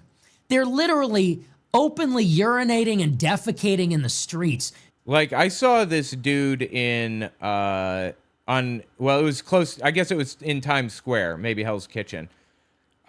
This white dude drops trow and starts pissing into a manhole cover on the street in Times Square. A white guy. Because there's trash, there are trashy people of all types. Your skin color does not make you trashy by any stretch of the imagination. But, you know, Nick Fuentes is looking for an opportunity to hurt people who are not white. So disturbing. Doing drugs, homeless, naked, committing acts of violence. They creep on our women. They molest and rape and perv on our women. And you see how it is. The government... Because you see, white men don't perv on women ever. Just, it doesn't happen. Not a problem among white men, right? Totally. Does nothing. The police do nothing. And so, you know what? You're right. I actually do love to see when some actual fucking men, some white men show up and just start beating the shit out of these people. And just start punching them in the face and kicking them in the teeth. Jesus Christ, dude. Genuinely, what is wrong with him? He knows the history of Germany in World War II, right? He must. He must know that what he's saying right now is word for word identical to what they said in Germany. This is the same stuff. Because you don't do that here. This isn't Africa. This isn't India. We don't play that way. And then the police come and they arrest a white guy. That's why you can't do it. Unfortunately, we live in a state of anarcho-tyranny. Sadly, you can't even do that because that would be the solution. What, like beating somebody to death is a solution to problems? Okay. Would be. Okay, the government is hands off. Well, then I guess we'll have to take things into our own hands. But the government isn't hands off. When people commit crimes, they're charged for those crimes. But you don't even get that. What we have, it's like I said with the Henry Novak situation.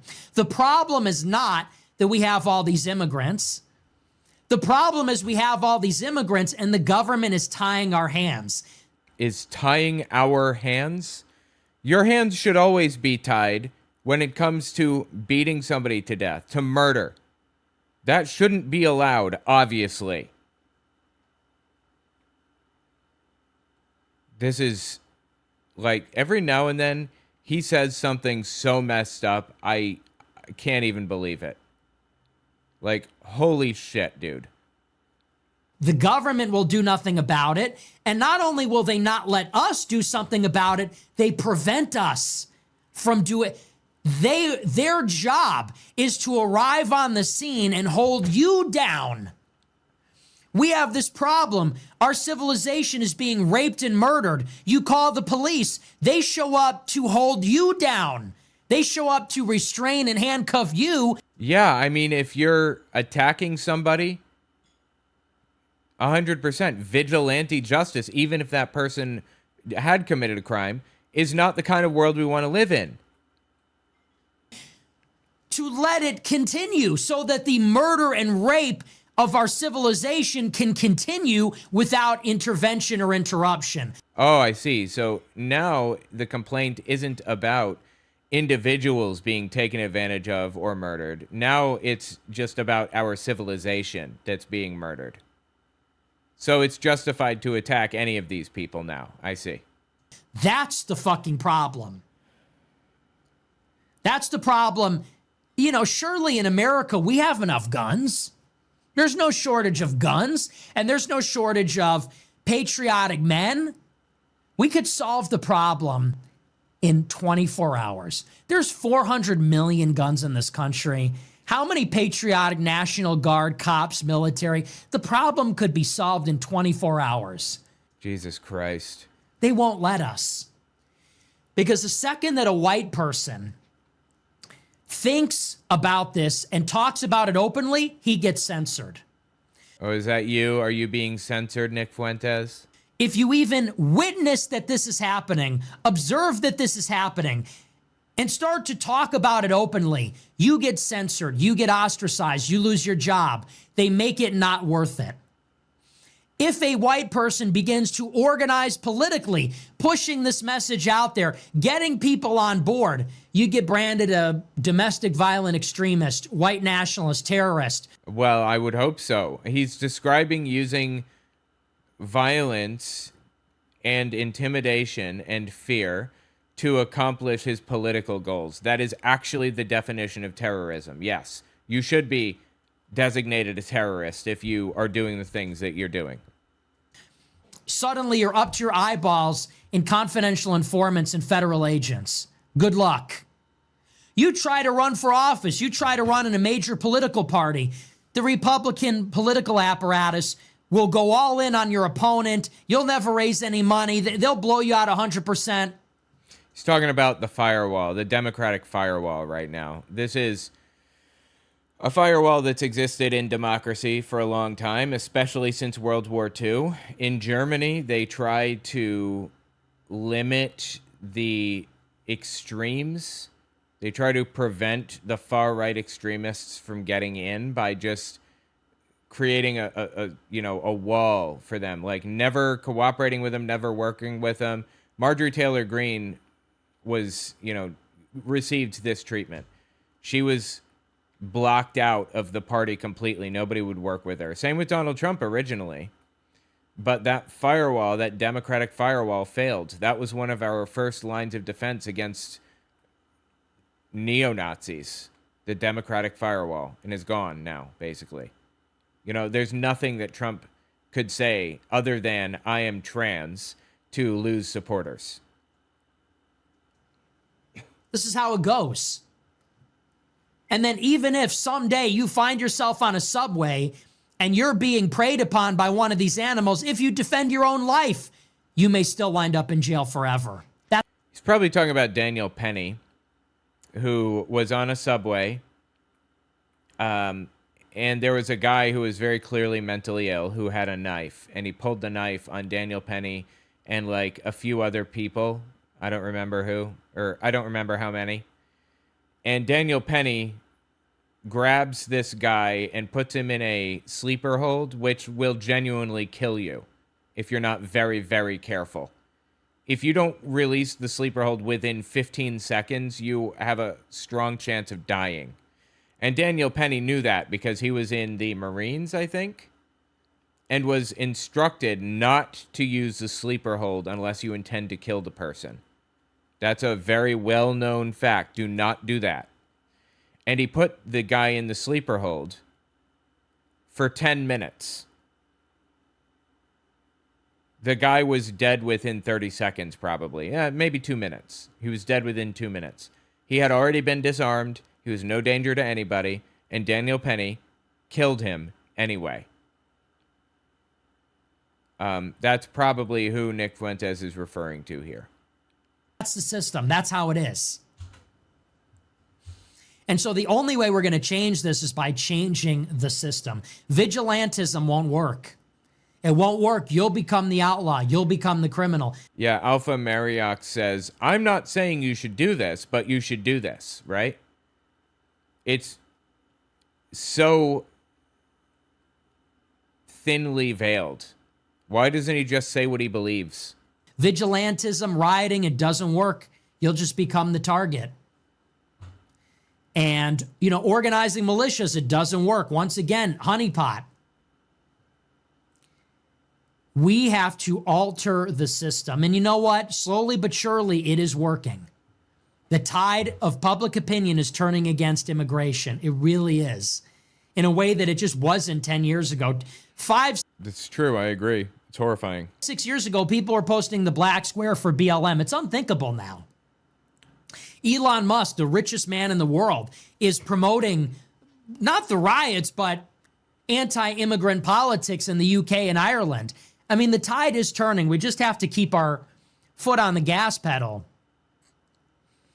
But if it isn't refreshing to see some of this stuff happen, I don't, like I said, I can't encourage it. It would be irresponsible of me. But I'm going to encourage it anyway, right? But if it isn't refreshing to see that white people have a breaking point. So that's a situation in Northern Ireland. It's so sad that it's come to this, but you know what? I mean, enough is enough. It's such a disgrace. It's just such a matter of perspective. We have come to tolerate all of this, is really what it is. We have come to tolerate these living conditions, which are intolerable. What living conditions are intolerable to Nick Fuentes? What are you dealing with that makes you feel like you're struggling, Nick Fuentes? Our cities are filthy, violent, chaotic. They stink. And we've just come to accept. That's the part that we accept. White people try to change it. That's the part. I'm from Manhattan. The city is not dirty, does not stink. It's not whatever. I mean, and it's predominantly minority groups in New York City. And it's like, that's a perfect example that completely throws a wrench in Nick Fuentes' interpretation of the world. I don't understand. Like, I don't understand how he can unironically say this. Absolutely horrifying, dude, really. Part that we do not accept. That's the part we won't tolerate. Why? It should be the opposite. There should be no tolerance for this other stuff. You get a nice guy like Spencer Pratt, who's a fucking liberal, talking about crystals. He's a liberal from the hills. I'm sorry? Spencer Pratt is a liberal? What?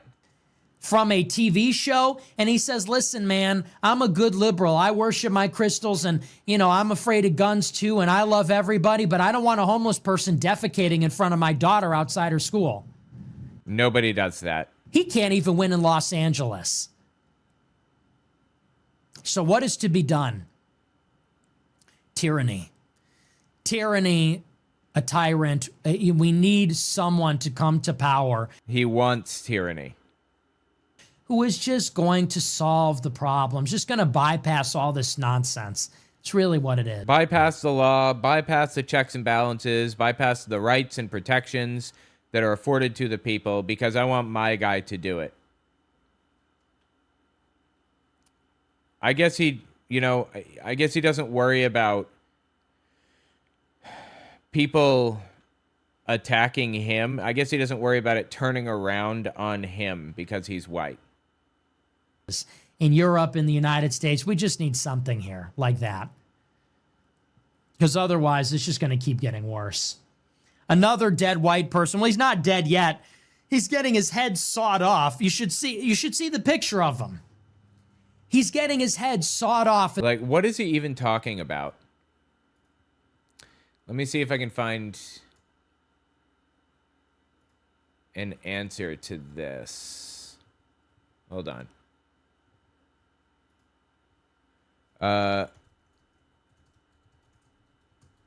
One second.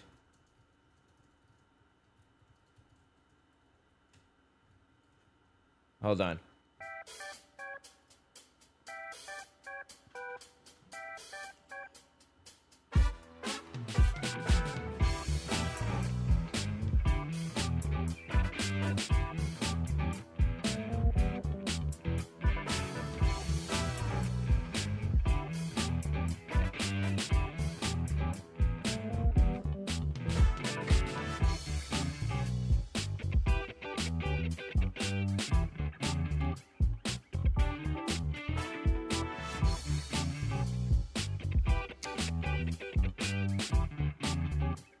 Okay, so this is what happened. The attack was Monday night, June 8th, in the Kinnaird Avenue area of North Belfast.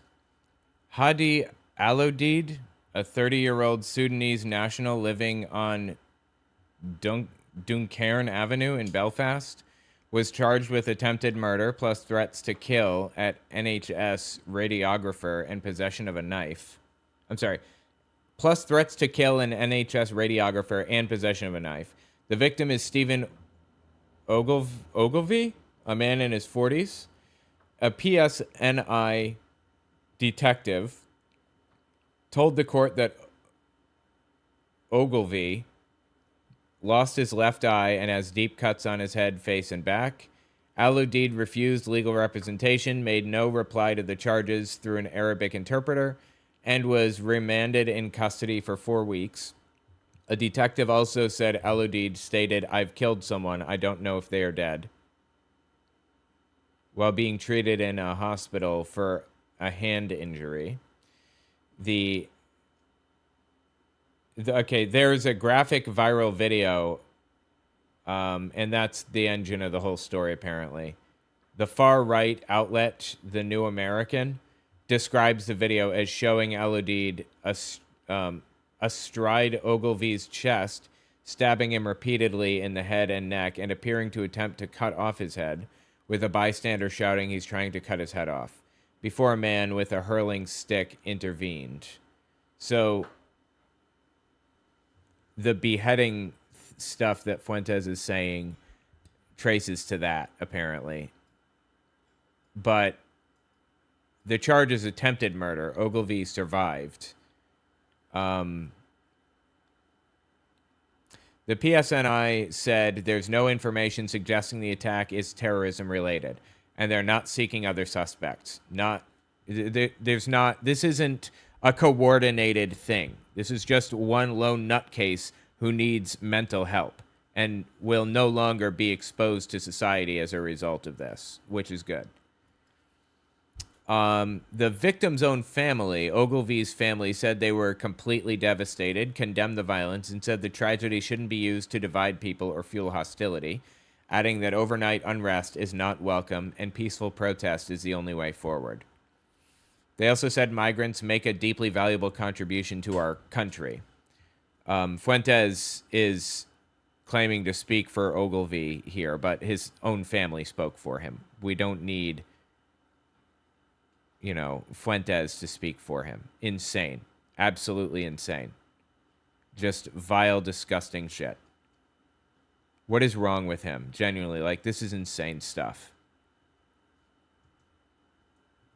In the middle of the streets, white people explode because of it, and they say, that's the problem. The problem is we don't want to be stabbed anymore. I don't want to be stabbed. Have you been stabbed? Who stabbed you, Nick? What are you talking about?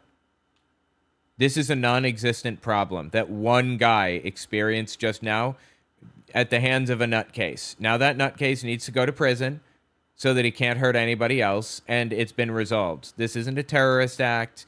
This isn't like a coordinated, systematic, top-down issue that exists that could be solved with different policy. It was a lone nutcase. That's all there is to it.